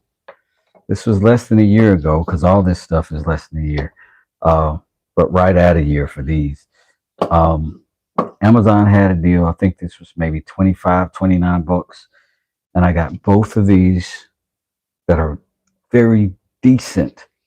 I've only sharpened them just today. I've never sharpened them prior to today, and I've used them fairly often. And this I've sharpened today as well. I might have sharpened this once before, but works great. Got them all three for less than 30 bucks. Great deal. So I'd recommend it. But yeah, I bought it. I bought these for the plane. I wanted this. But these came with it. So I was like, word, or vice versa, one of the two. But I remember I used this a lot more often and first. So let me set these out of the way, declutter our situation. And now I have this little cheap old boy, who's also a useful tool because I use it with the chamfer guide that I made, which is somewhere around here. Probably looks like a piece of trash because it's just floating on its own. But anyway, this is what I use for that, and my little homemade chamfer. I'll find it somewhere. But this one's a little different because it's got a screw here, and you got to unscrew it, and the wedge is a big old metal wedge. but the blade very similar. Um, and the weird thing about it is this little hole right here can line up to that screw, but if it does, I'll show you the magic of this discount technology. When it is, there it is, in that hole now, so it's secure. Look how secure. Look how you. What are you ever going to be able to cut with that? It's crazy, except yourself. So you just have to back it down and find you a nice spot. You can see there I've got some dimples already where about set screw will go comfortably. This one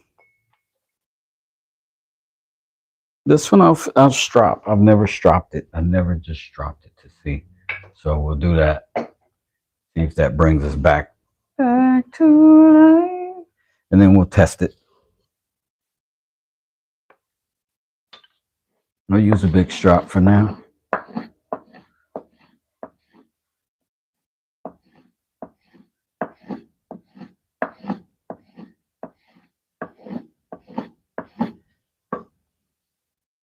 It was a good deal. What was a bit much? My singing? My bad.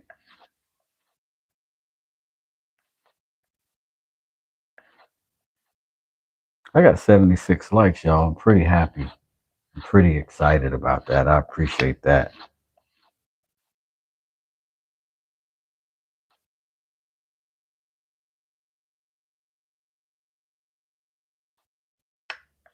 Trying to make sure I do a good job with the strapping.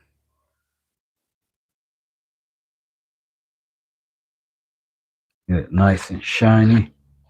Maybe see if we can cut some paper, some other goofiness like that. Everybody wants to see. Oh, the blade was a bit much. Yeah, it's a slightly proud. Slightly proud, you would call that.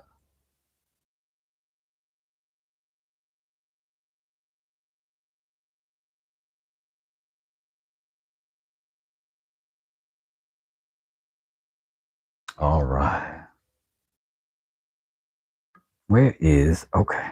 So now these, it's all blade up with these kinds of little block planes. Switch that over and lock it in. All I'm concerned about is getting that in its little wedge, while this is just right there, right? I probably could have threw a little WD-40 on the back of that thing. But once I'm there, I'm tighten that screw.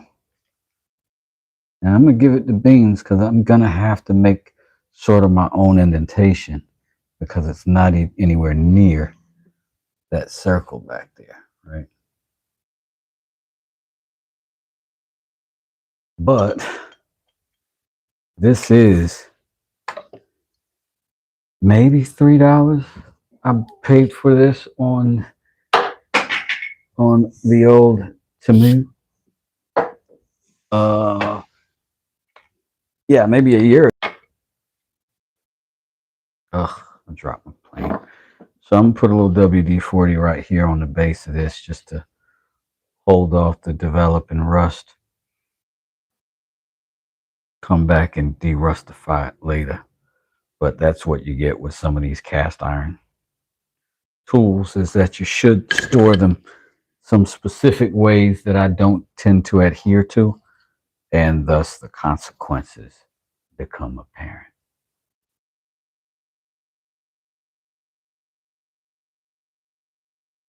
Just like teens who aren't protecting themselves safe. Okay. All right. So this is the jig I made. obviously magnets, both sides. Got this little cradle right here to hold in, and then I've got this just to bridge. And if I unscrew this, unscrew that slightly, I got a washer on this to make it easier. These are tight, these stay put.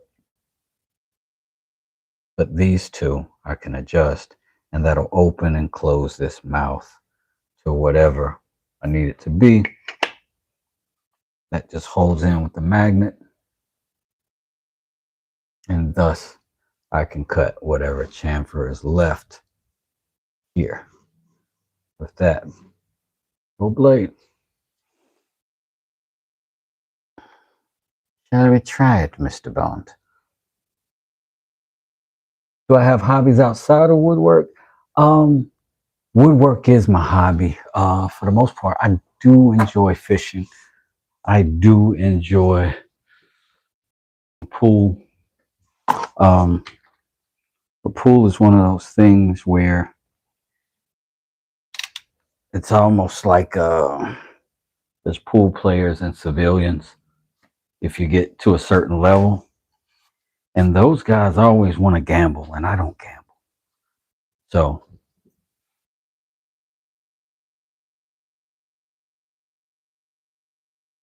So I got a couple of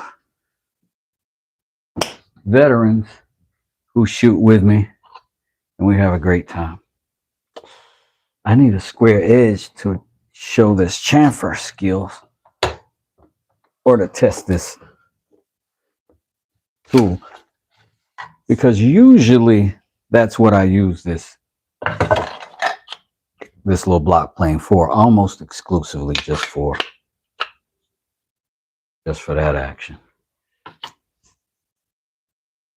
You find a bad angle. Okay, it's kind of a rough corner.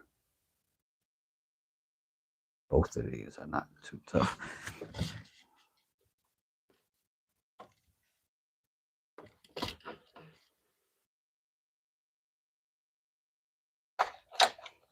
Making your way in Chick-fil-A takes everything you got. Medium shake for all your worries. Sure would help a lot. But I forgot it's not Saturday. Sometimes you wanna go to the Sabbath and the Chick-fil-A. And they're always glad you came. Okay. Now let's see if we can get by that wedge we put in there. Nope. Nope. Ugh.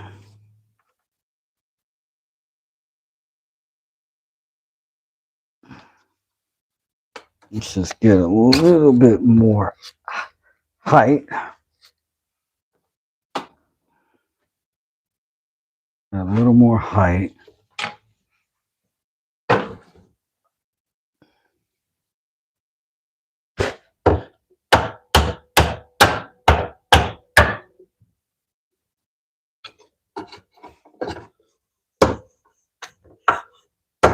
I'm gonna let this be the wedge back here. Just because I ain't got, dang it, it's not good enough. Let me cut another little quick wedge.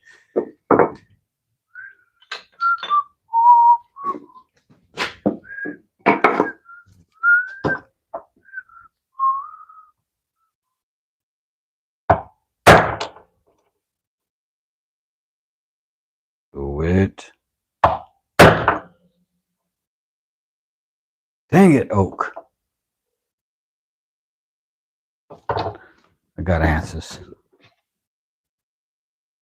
you want to be a tough guy? Huh? Okay, tough guy.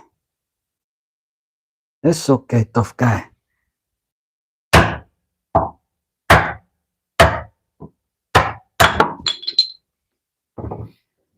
Where's the tough guy now, huh? I don't see nothing but a couple of splinters. So I see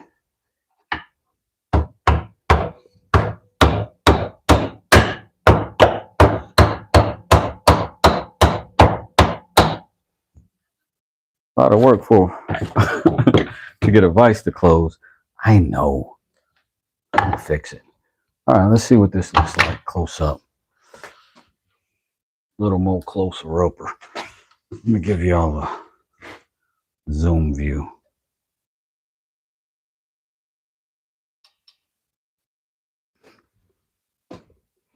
So chamfers are, if you didn't know, to put a little 45-degree angle on the corners. And this jig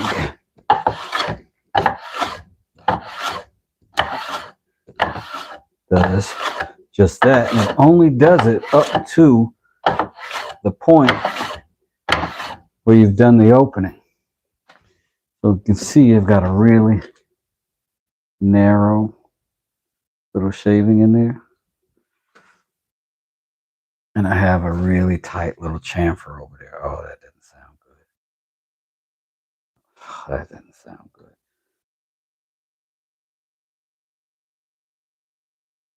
All right here on this edge. I'll do the same thing over here, and then I'll just open it up a little wider. You'll see it better. There was also already sort of a chamfer on that, to be honest. Let's take this off. We're going to send our blade down a little bit. And I'm going to do that by loosening up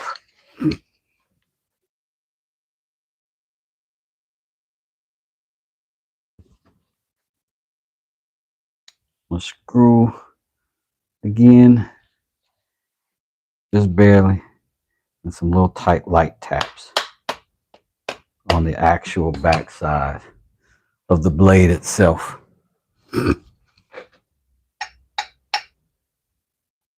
Now, not all of these things are the same.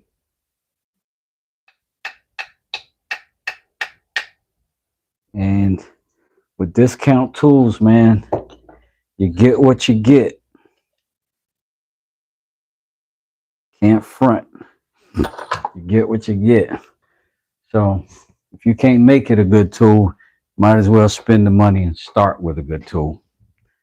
But if you can make it, you can save. All right.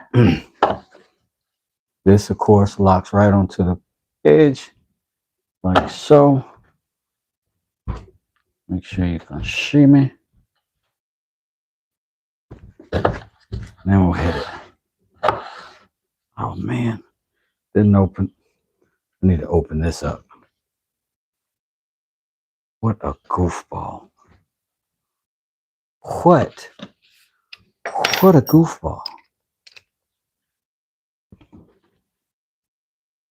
Forgetting how my own tool works. Okay. Loosen that. Loosen that. Open that joint up. Tighten it back.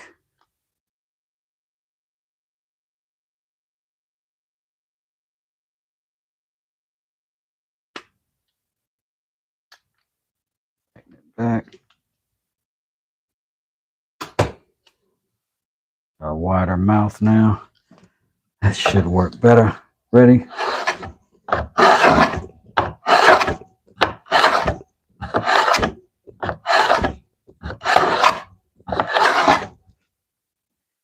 Again, we're getting shavings now.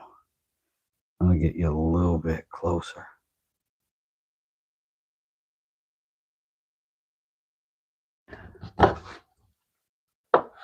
Because that'll do that all the way up until it won't, right? And when it won't, you're consistent the whole way. It'll cut until it can't. It'll hold the same angle. It'll match the depth.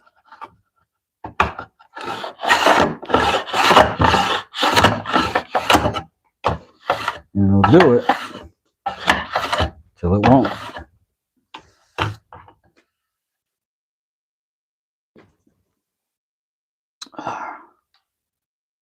So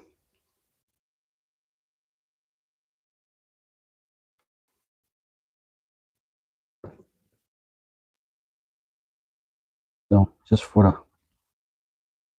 cut on this, and this is a rough cedar, but we do get our bevel the whole way and pretty consistently.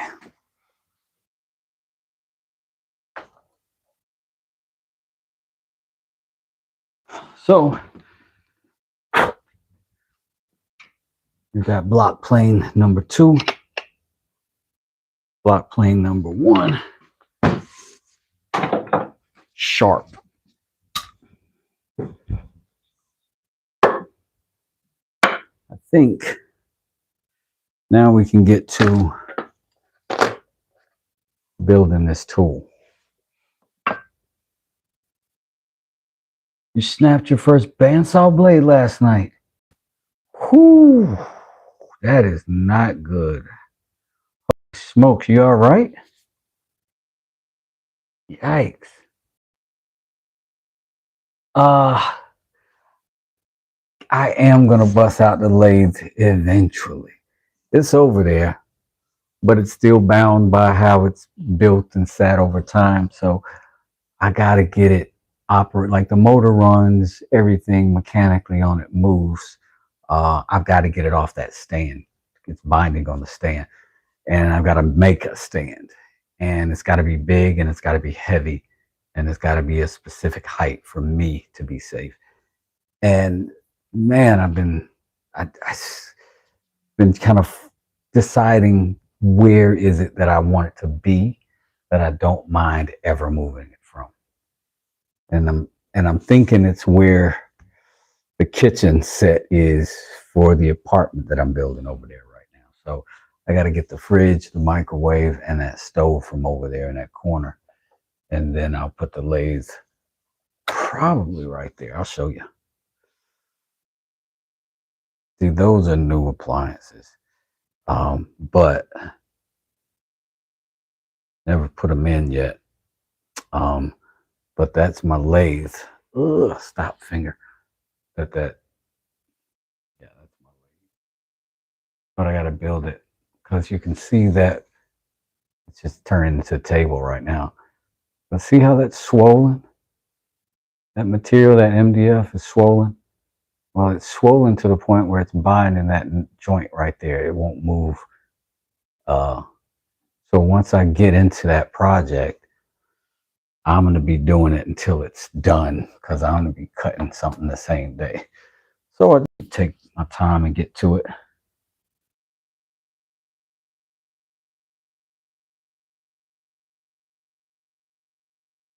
John Parham says only tool names I know is hammer, screwdriver, and drill.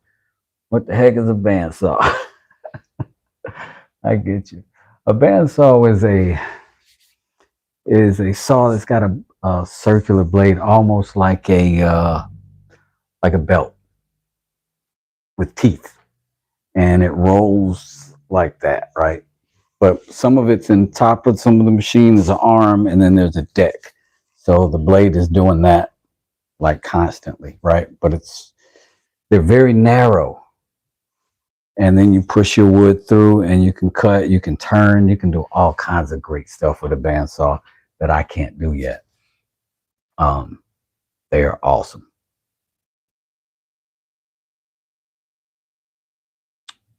Pat says, well, to be honest, it was an older blade that came with the saw to me. I don't know how much abuse it had. Oh, well, yeah. But as long as you're safe, man. Maple top like you did, I don't know. Maybe. I haven't done a lot of research on what to do for a build on that. So I'm going to have to look it up. I really was just thinking I'd probably do a butcher block top. But I don't know. That might be a good idea. I do appreciate the likes. I appreciate that, John. So we talked about this at the very, very beginning of this live about how much better I made this hook blade thanks to Lion's Fix-It Shop by cutting out the bevel, cutting out this bevel over here and make it one continuous smooth circumstance, it is way better because of that. This handle makes it nicer to hold, but this makes it cut much better, a lot less effort. So I'm going to do the same thing to this one, and I'm going to put it on a nice piece of madrone that I got from my very good friend in here, Mr. K. McCall. And we're going to end up with a handle made out of that good stuff that we're going to carve and get cool, right? But we're going to take this one off first and start getting it together.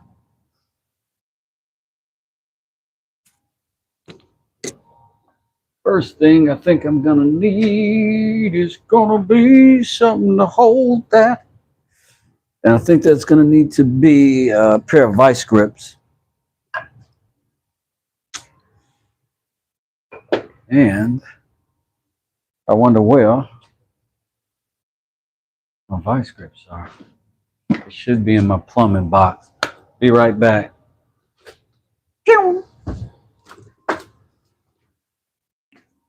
Fast sounds of people moving fast, sounds of fast feet scampering across the yard. That's, yeah. Oh, don't see him, don't see him. Where the heck else could I put my vice grips? When did I last use them? I would have thought it was the last time I did this, which was 2 days ago.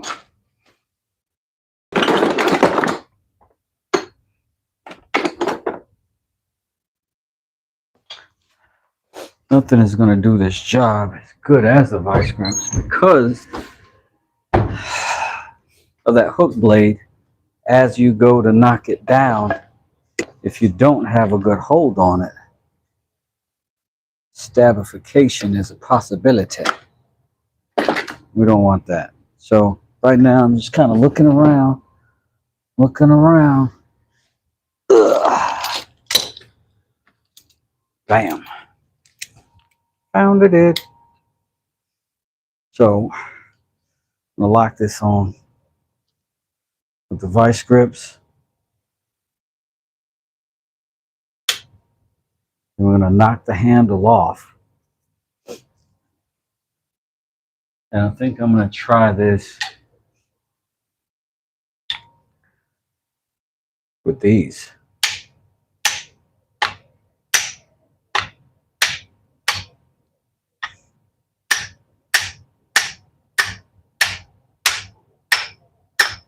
The other one took a little bit of effort.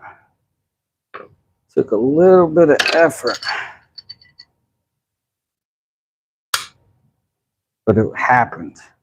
I'm going to tighten this up a tad more.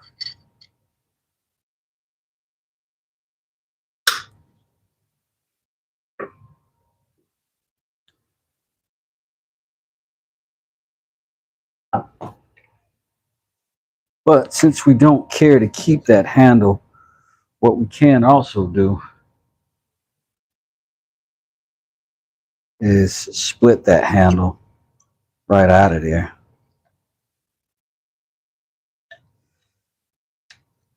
A matter of holding it. If only they had invented something like a vise that I'm being lazy about setting up right now. So y'all just deal with it. Saturday. All right. So we get some idea of what's happened in there. Just drilled a hole and dropped that boy in there.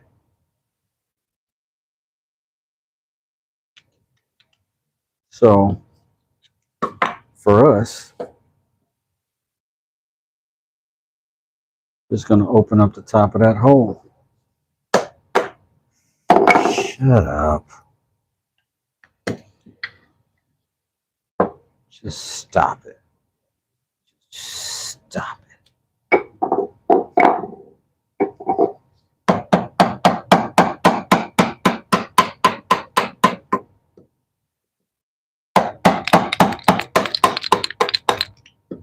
Chisels can also be demo tools. Bam.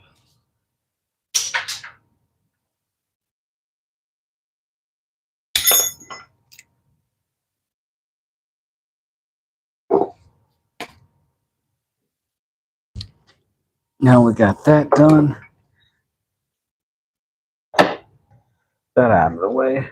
That in the trash. That in the bit box. We can move on to getting this thing together.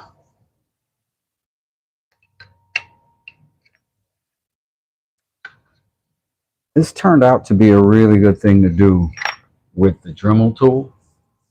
I am going to put a fresh grit on it and grind and get the grinding started. Turned out to be just really the best way that I've got access to, I think.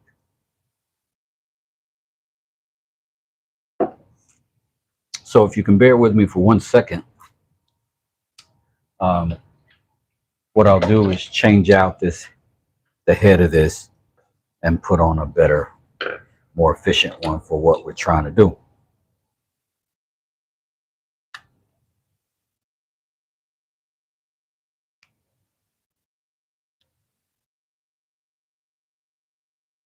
All right, Pat, enjoy your call. Hope everything goes good on it. Let me go get my tools.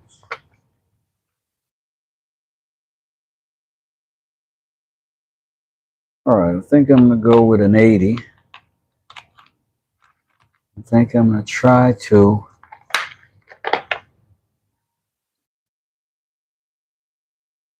open this little tool up, release the old one. I think that's the way. Could be the opposite, though. I mean, I don't know. These are all have never quite seemed to make the most sense to me. But, you know, not the smartest tool in the light bulb, you know.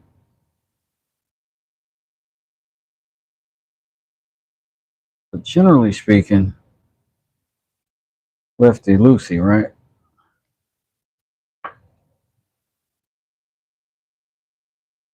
But I find these very difficult to get out. And so I'm going to try the righty loosey and see. Because it's bizarre to me, like they're, I mean, I guess they should be difficult to get out, but they're fairly.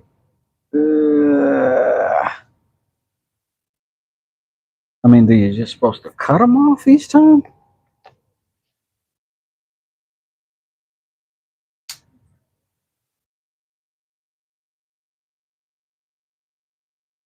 I'm gonna score and see if I can tear from the score.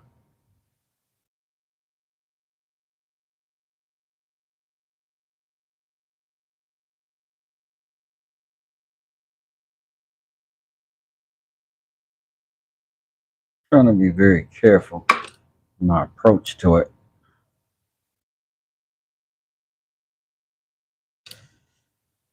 But I don't know. Maybe you take the whole screw out, the whole thing out, but it's all out of what it came from.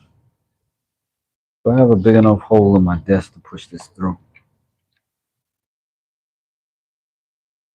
Might.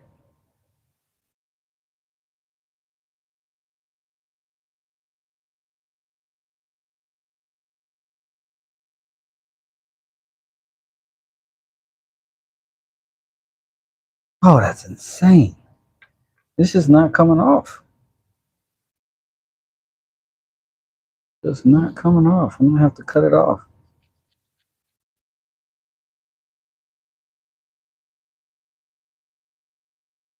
Oh, they get hot and get stuck together.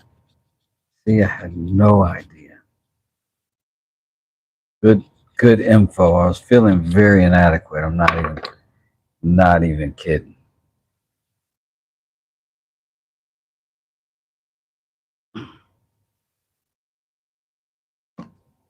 Holy smokes. I'm about to give up on this thing, man. Just get up and walk off the stage. Forget this dude.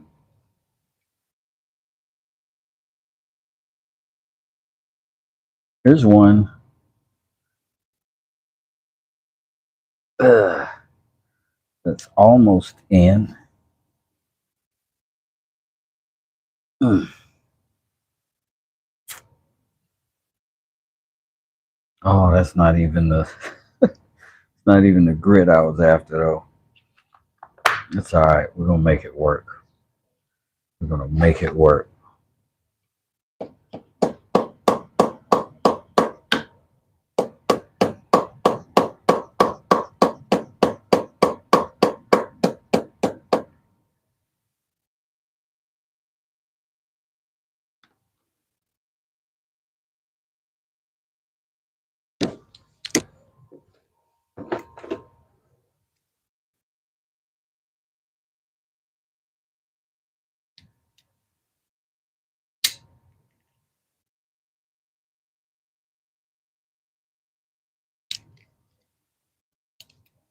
Tear the whole bloody thing out.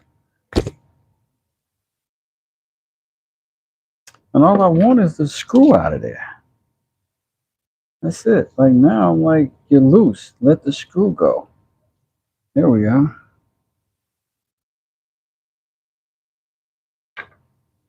So now we'll just use that screw.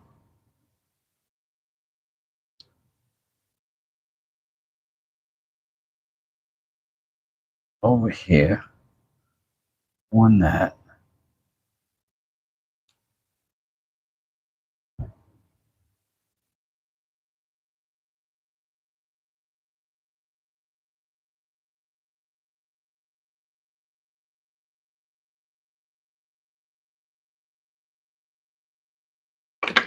Lock him down.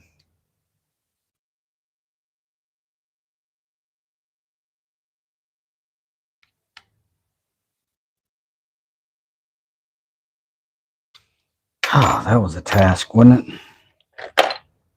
Felt like work.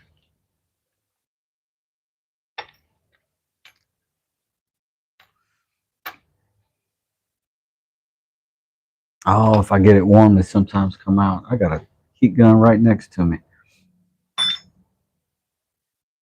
Didn't even think of it. All right, here we are.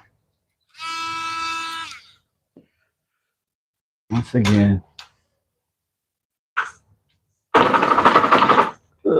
I'll make a valid attempt to do the right thing and protect my lungages.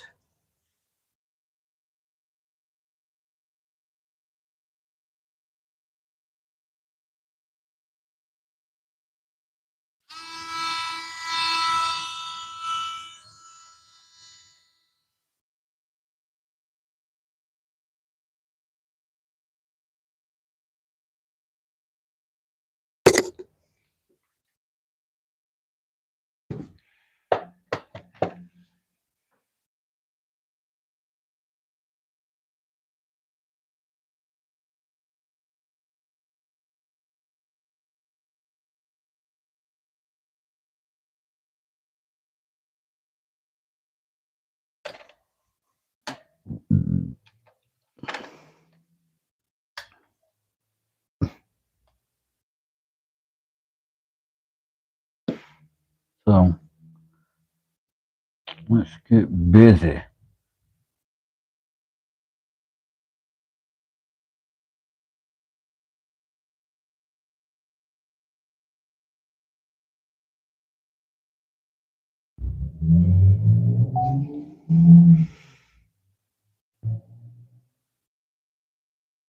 So what we're going to initially do, try to get that bevel.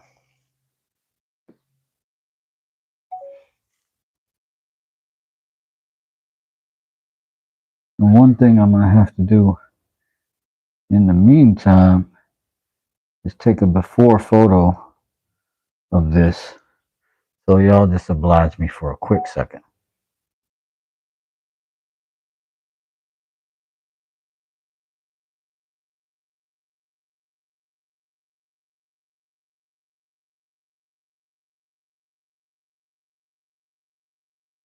All right.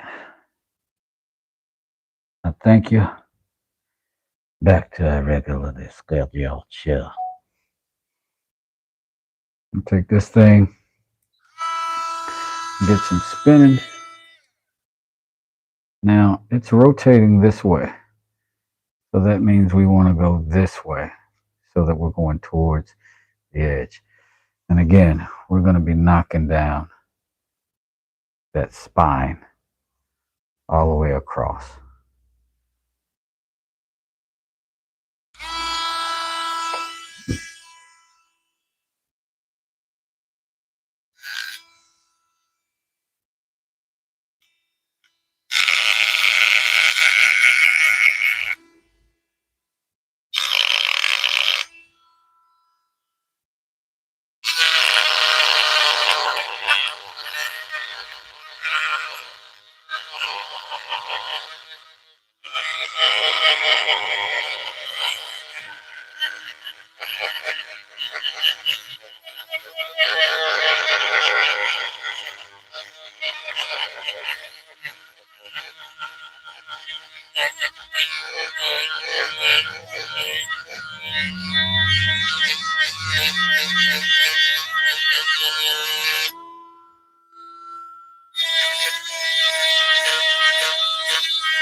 Slow it down, take a look.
And turn up a little bit.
Woo.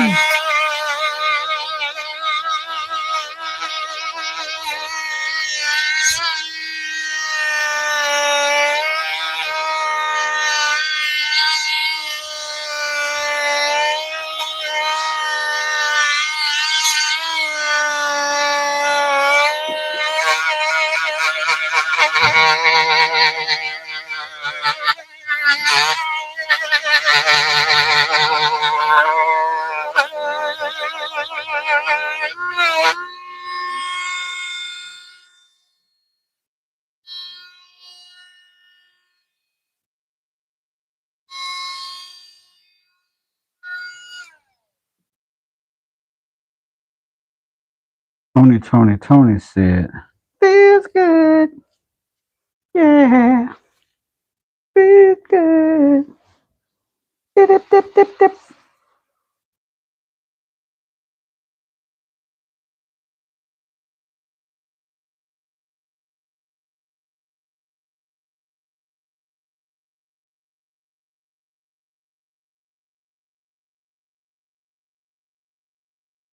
I still kind of want to give it a little bit more.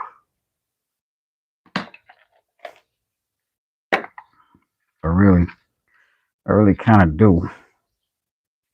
But I don't know what it is I got. The accent's gonna get me beat up one day. I got no idea how to get these in here. Oh, like that. Yeah.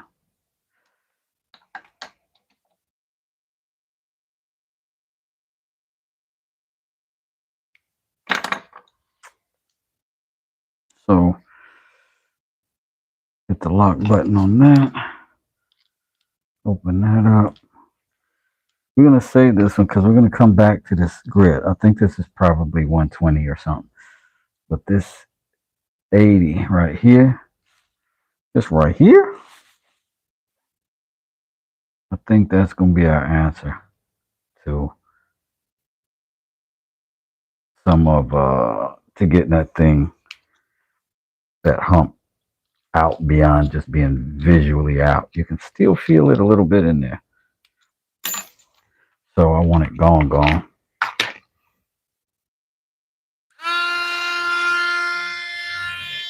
So we'll rough it up again so we can see it again.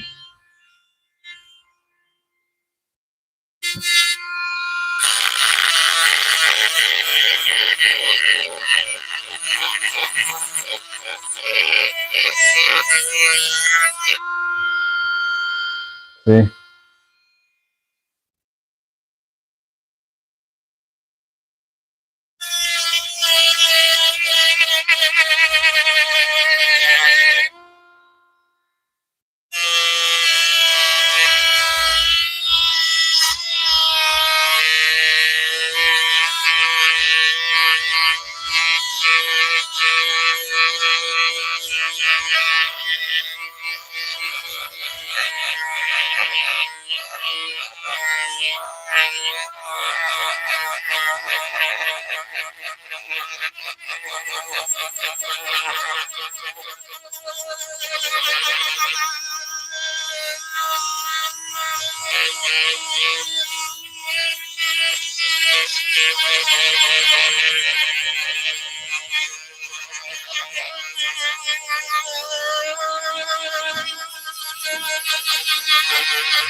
What I'm doing now is softening up where my thumb is going to be. So I'm not pushing on a sharp right angle. I'll be pushing on more of a round over.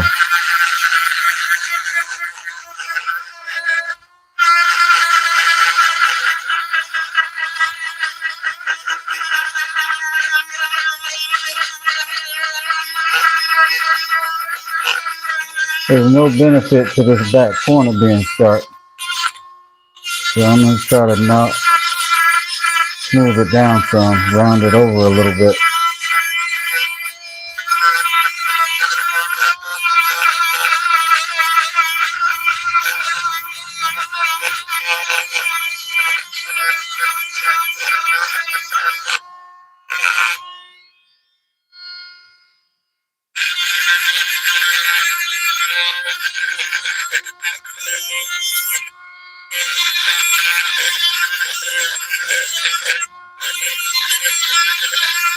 And soften this inside edge too.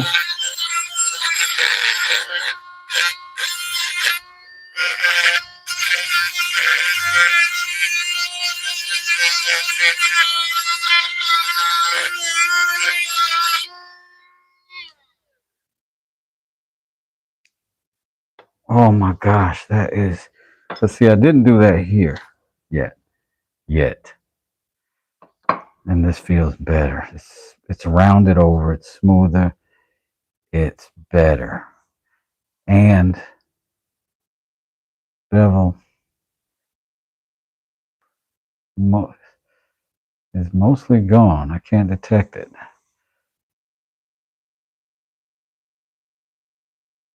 So I think we're good. I am gonna, like I said, change out this, hit it with the higher grit again. Just to polish a little bit better. Then we'll clean up our edge. Maybe strop it. Maybe put some compound on it.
All right.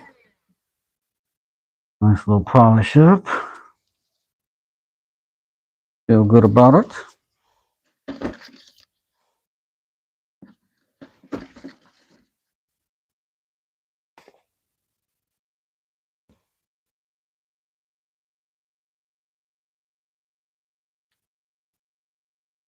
I'm gonna do some quick little 1500 right here on the inside.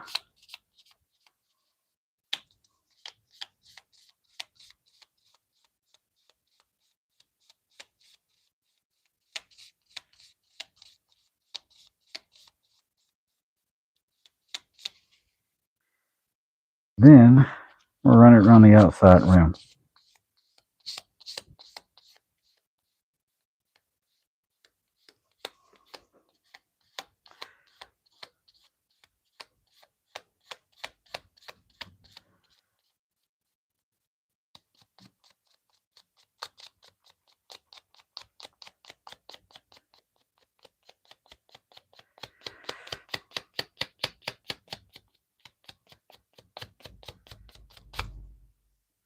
This may not be the best way to do this.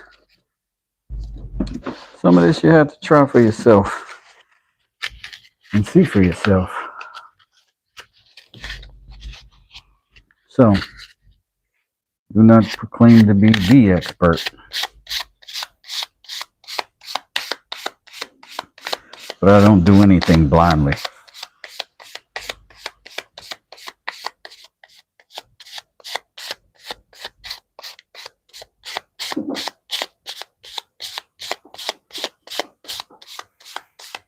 And I definitely know people that get better results than I do.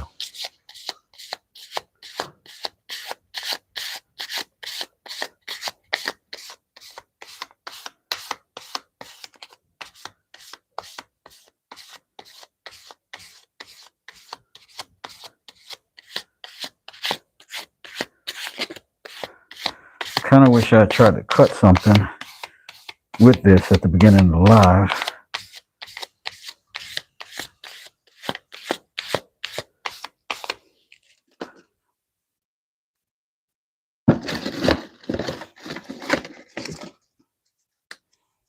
I think I'm going to stop at 2,000. I think that's enough. I think that ought to be enough. All right. So the next thing we're going to do, put the polish on it via the strop.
Not bad.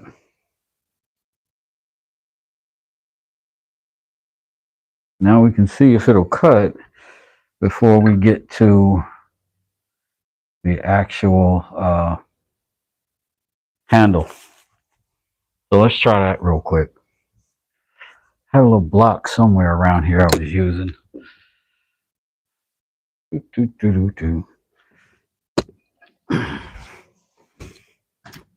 Oh yeah, him.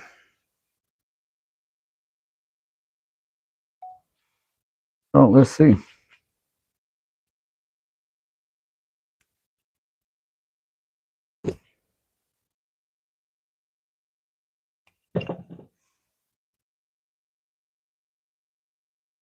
First hole was pretty successful.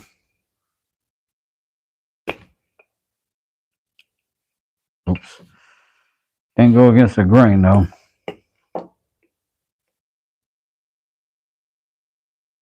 Also, I don't have a handle. Let me take my time.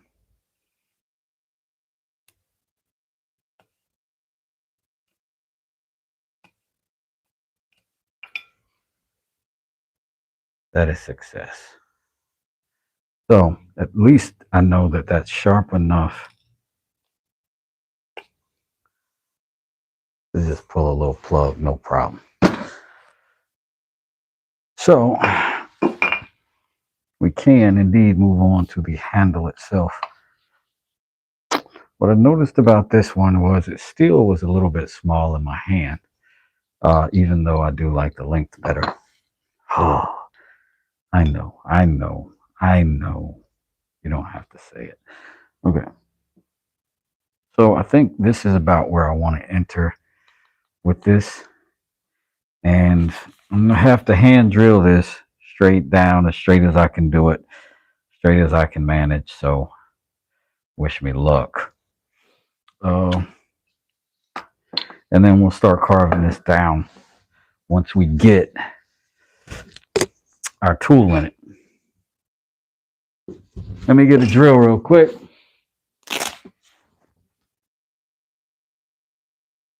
Here are my bits.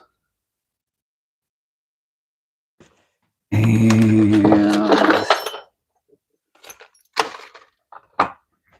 here are my other bits.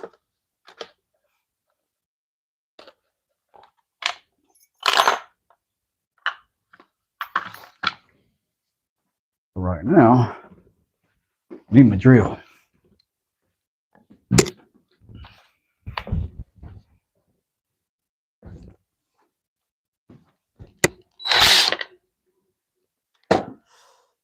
All right. I am going to start small and narrow and work my way progressively up. And you're going to see me turning the wood quite a bit, because what I want to do is make sure I'm going straight this way and straight that way. And that's the only way for me to really be able to tell. I'm going to start at sort of an angle just to get in so I don't slip off. Again, take my time. Go a little bit slow on this. Better to take our time here.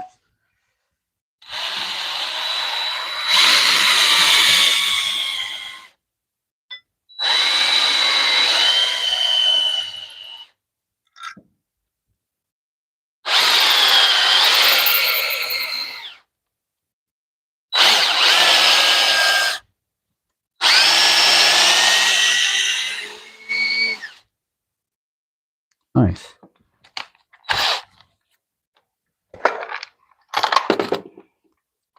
We go a size bigger, and we'll also go a little deeper, because the bigger these get, it seems like, oh God, I don't even, never mind what I was saying. All right, once again, monitoring how straight we go.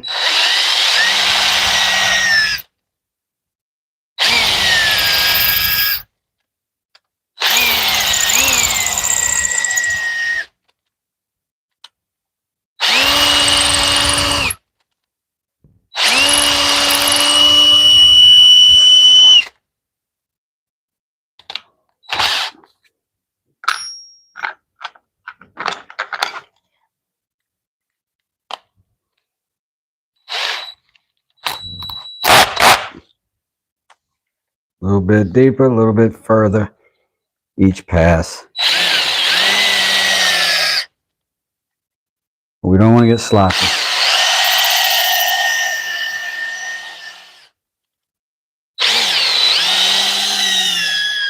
We want to stay as straight as possible.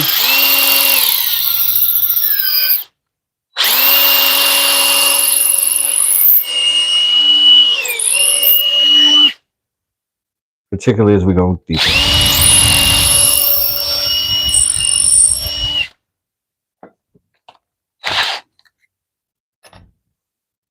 Now, I think our final thickness is right about this.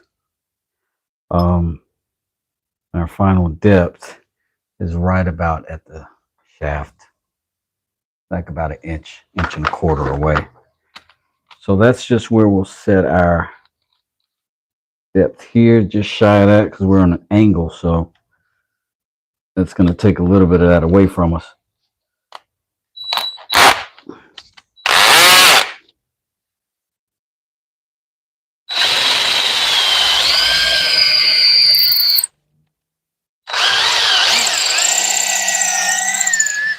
moving super slow because we definitely don't want this thing going crooked.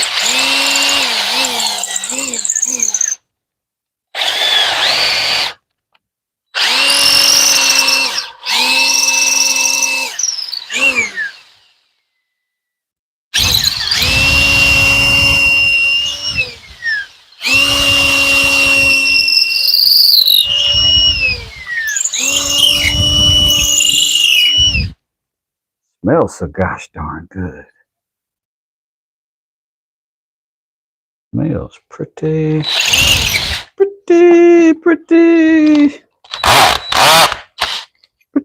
good.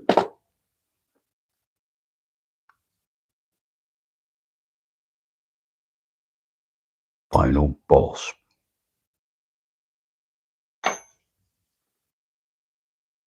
Let's go once. Oh, that's a quarter too. I guess that's the size, largest size I can go without getting too big. And then I am gonna put, cause that's on like a split, I still gotta put some other small cuts in there. Holy moly, I got 99 likes, y'all.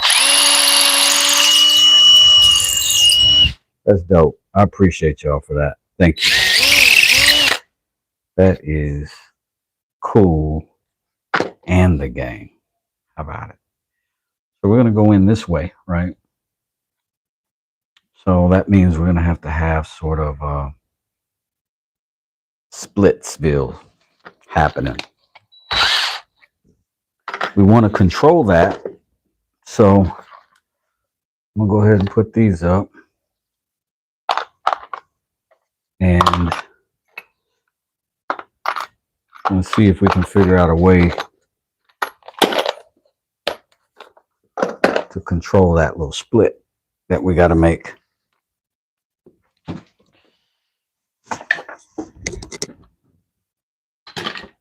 And I think what makes the most sense is going to be our needle files. Should be narrow enough to get down in that hole, and still should be, yeah. So let's find something with a little bit of an edge to get us started. We try to keep it straight. I need something with a sharper edge.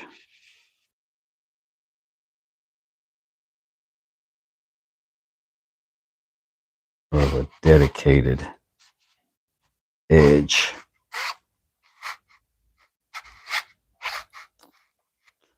I think this is it, like a little sword. I also have to be cautious as possible about keeping this straight up and down too, so I don't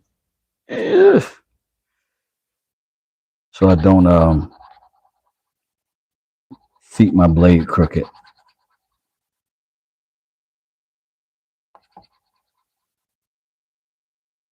Because we already know I'm a lunatic and I can't handle stuff like that.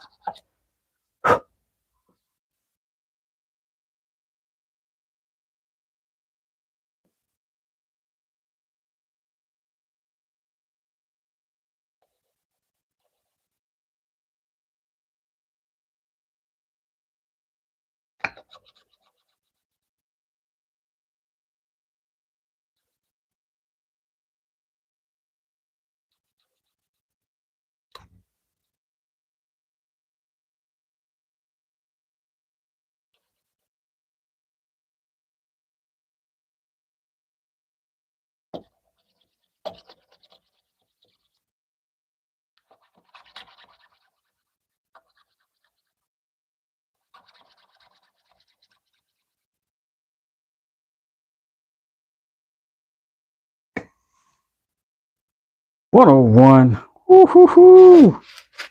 We are getting the lights up, baby. Thank you, everybody.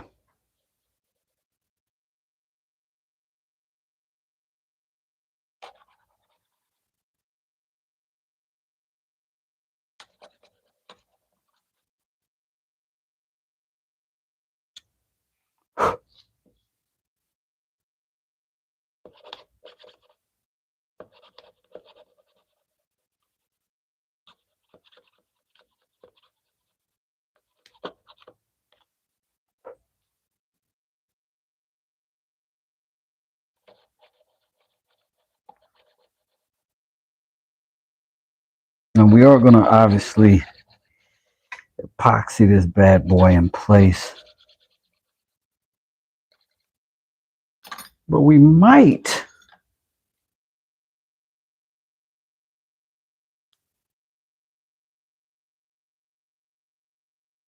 whew, I gotta make a stronger opening than that.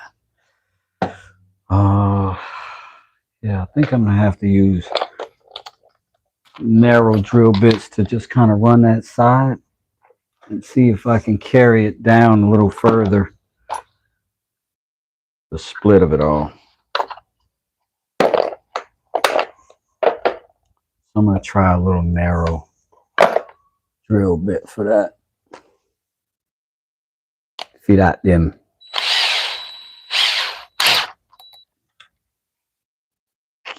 I'll put it up against that edge.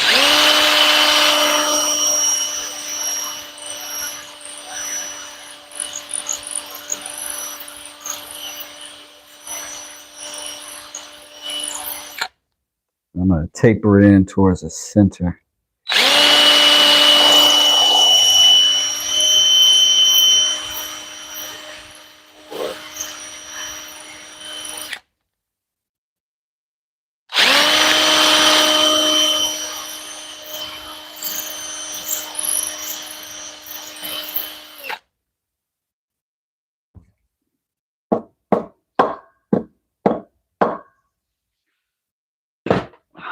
So let's see what we got.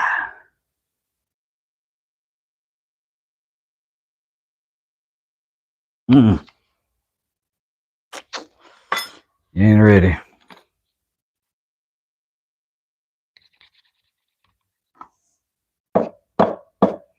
Wish I had a daggone sawzall, micro sawzall.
Sort of feels like it's going down in there. It also sort of feels like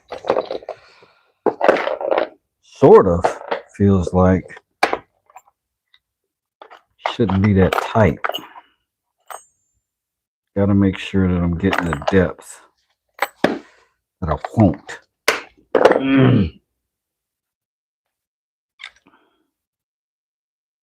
So I'm gonna go a little further, a little deeper.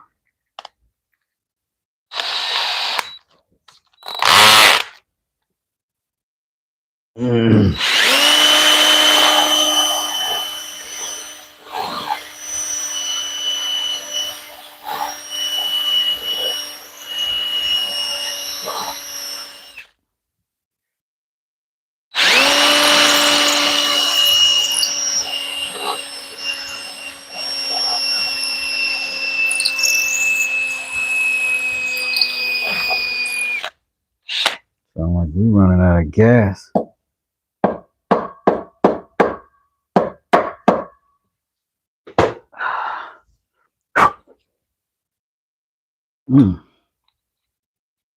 Oh, there we are. There we are. There we are. So the idea is I'm gonna get some epoxy down in there. I'm gonna put some tape over here. I'm gonna put some epoxy up high as well. First, I'm gonna knock this down a little bit.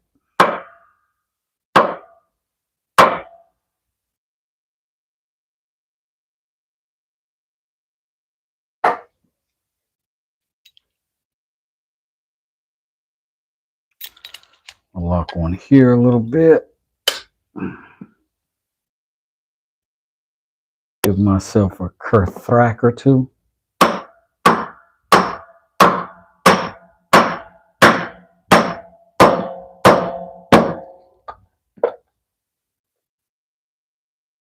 Turn me loose. All right. So far, so good.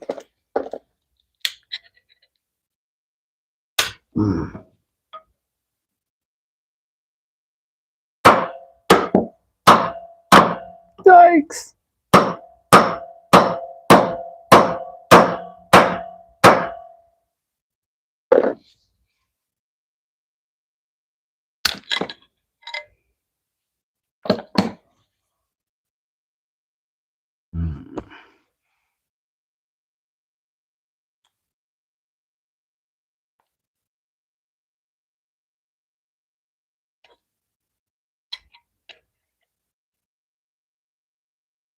And also,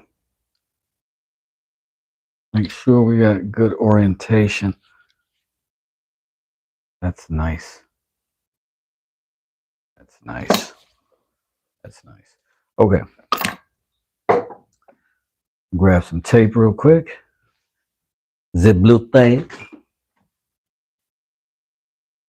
And then we're going to make another concoction of epoxy and whatever the color choice of the day is going to be. I don't know.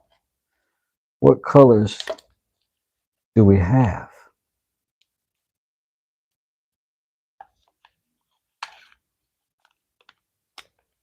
available?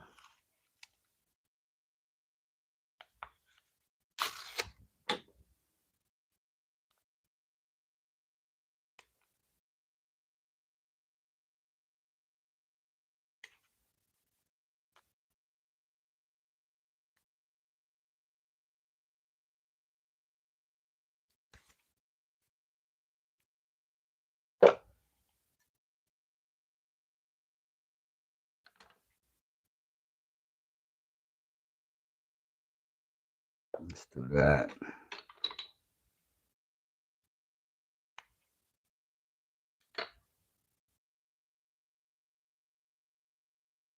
Just want to make sure we're tight to the wood all the way around. Stop it. Stop. Don't even. You know what I'm saying? I can't even hang with you without something crazy. Something crazy being said. All right, hold on. What color fancy stuff do we even have right now?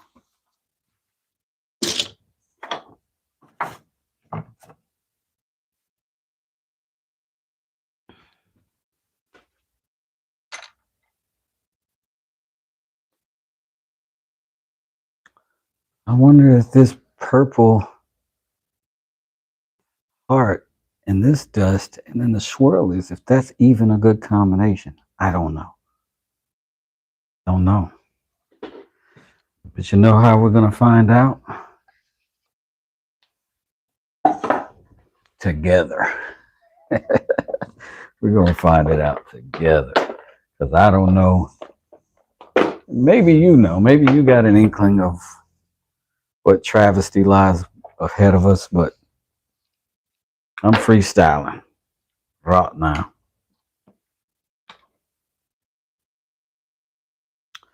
So let's scooch him to the side.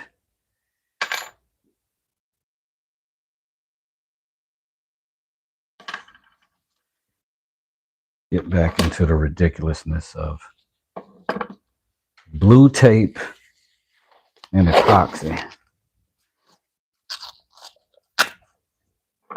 The AI of woodworking.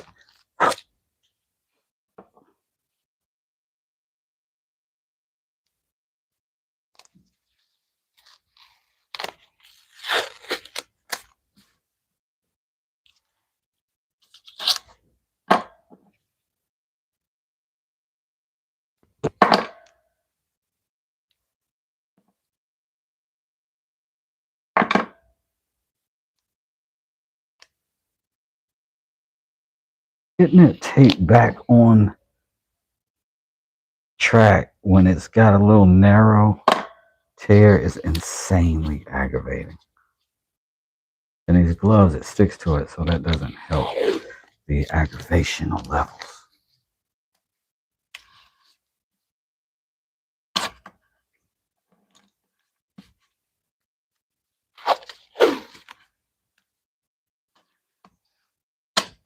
I wonder if I can just get it to pour out directly. Like, let me try it. Let me try it.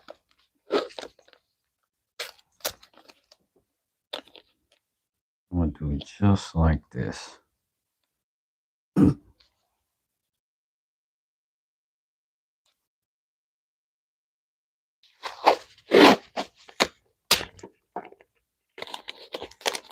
I be trying to come up with creative ways to mix this epoxy and get it where I want it to be. And this seems to work okay so far. So I'm gonna keep trying it. I'm gonna keep doing it.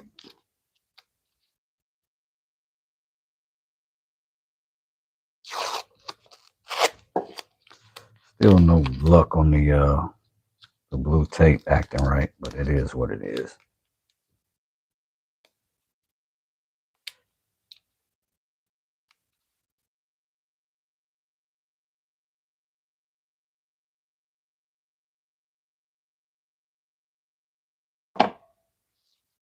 Look at it. Look at it. Oh. I think it comes from getting wet, which would be my fault. Oh. If blue tape was something that was living and breathing, I might punch it right now. And I know that's not the best thing to do or say, but gotta be me. Honestly, me. And I'd love to punch blue tape right in the snozola. See what it's doing?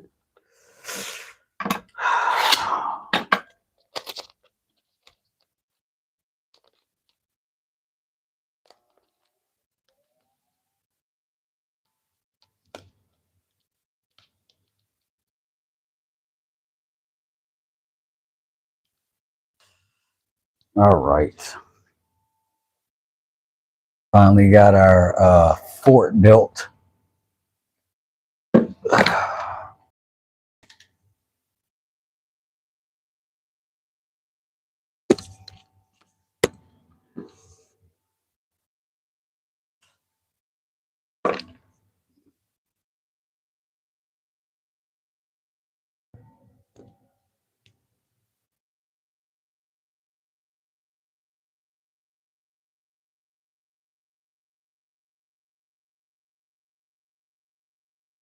It smells delicious. Chemicals in my nose, baby. Hurry, yo.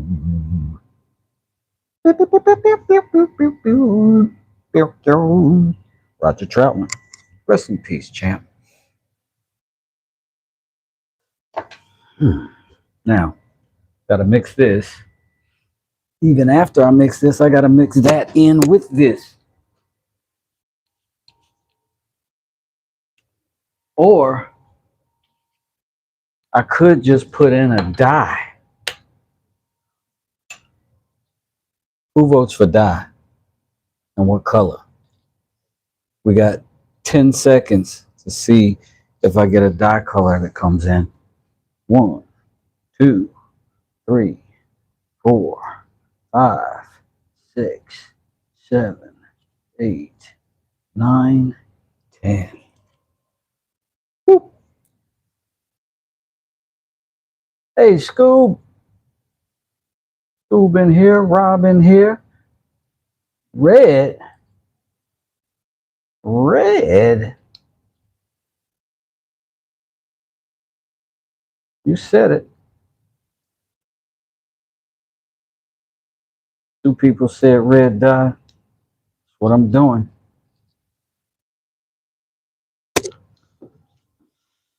Find the red dye. Ugh.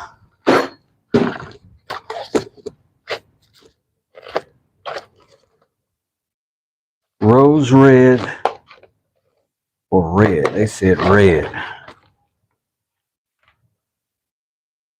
Open it up. Bloop, bloop, bloop, bloop, bloop. In there.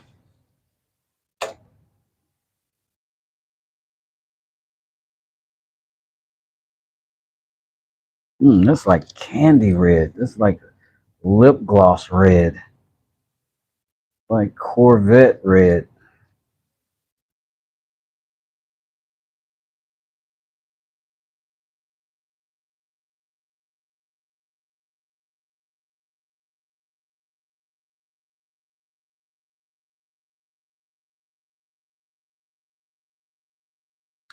All right.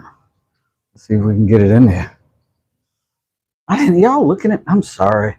I got y'all looking at me instead of the daggone thing. I'm tripping, y'all.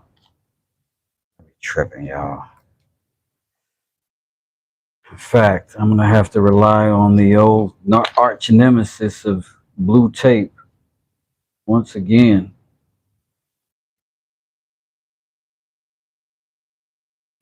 Try not to curse like Heavy D's old song. Don't curse. And Coogee Rap laid the most epic verse of its day. You're telling me don't curse, I reverse. I did it worse. First, I put a curse in every verse. Even got outrageous. I even made a record how I'm doing all the BITCHs. Pretty amazing. Pretty. All right, so what I'm doing is making a little fake spout so that I can attempt to guide this in without too much overspill.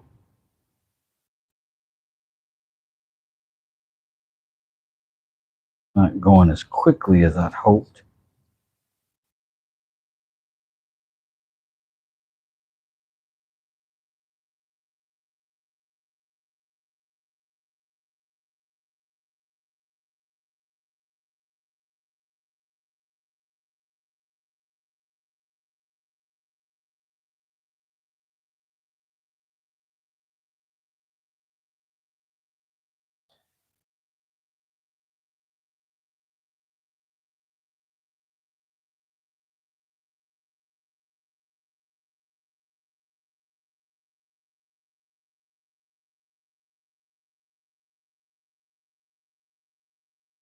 Survey said red. Red is what it is.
So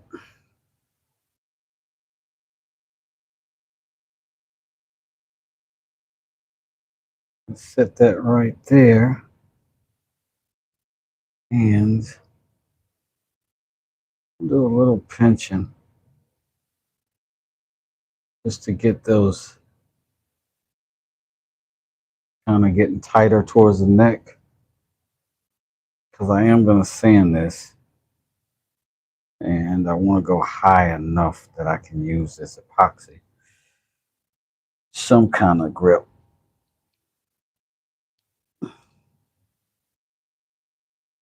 But it's already starting to harden, so give it a sec, see what it does.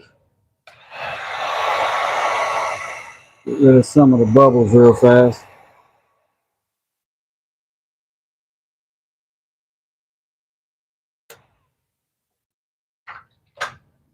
And we'll let it do what it shall do.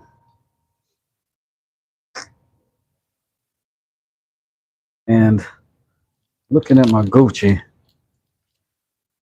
I've been on for probably, looks like 3 hours. That's a good god dang amount of stuff. The Method Man has one of the best lines of all time. Neff has, yeah, Neff is our hero around here. He's our hero. Right now, I'm gonna shut this down, let that harden up, and when I come back, we'll start carving that. But right now, it's still hot, and I'm gonna go grab something to shove into my mouth hole, and I'm gonna see y'all when I come back. Thanks a lot for all the stuff, all the likes. That's a lot. I'm happy with that. Thank you. And I'll check y'all next time. I'll go ahead and get my stuff charged up, and I'll see you again after lunch. Peace. Wait. I want to say thanks to Rob for hanging out. Thanks to Ostic for hanging out. John Parham for hanging out. Scoob Doobie for hanging out. Pat the Smallwood Lots. Ken, Mr. McCall over there for hanging out. All the good people in the chat. The Herbal was in the building. Oh, I hate that I missed you, the Herbal. But hello, how you doing? I hope you're still around. Happy Potato. Hey, Cybot, appreciate you. And Plywood even was in here, and I didn't even see Ply. Ply is my guy for sure. Thank y'all for coming through, every single one of you. And I'll be back for sure. Peace.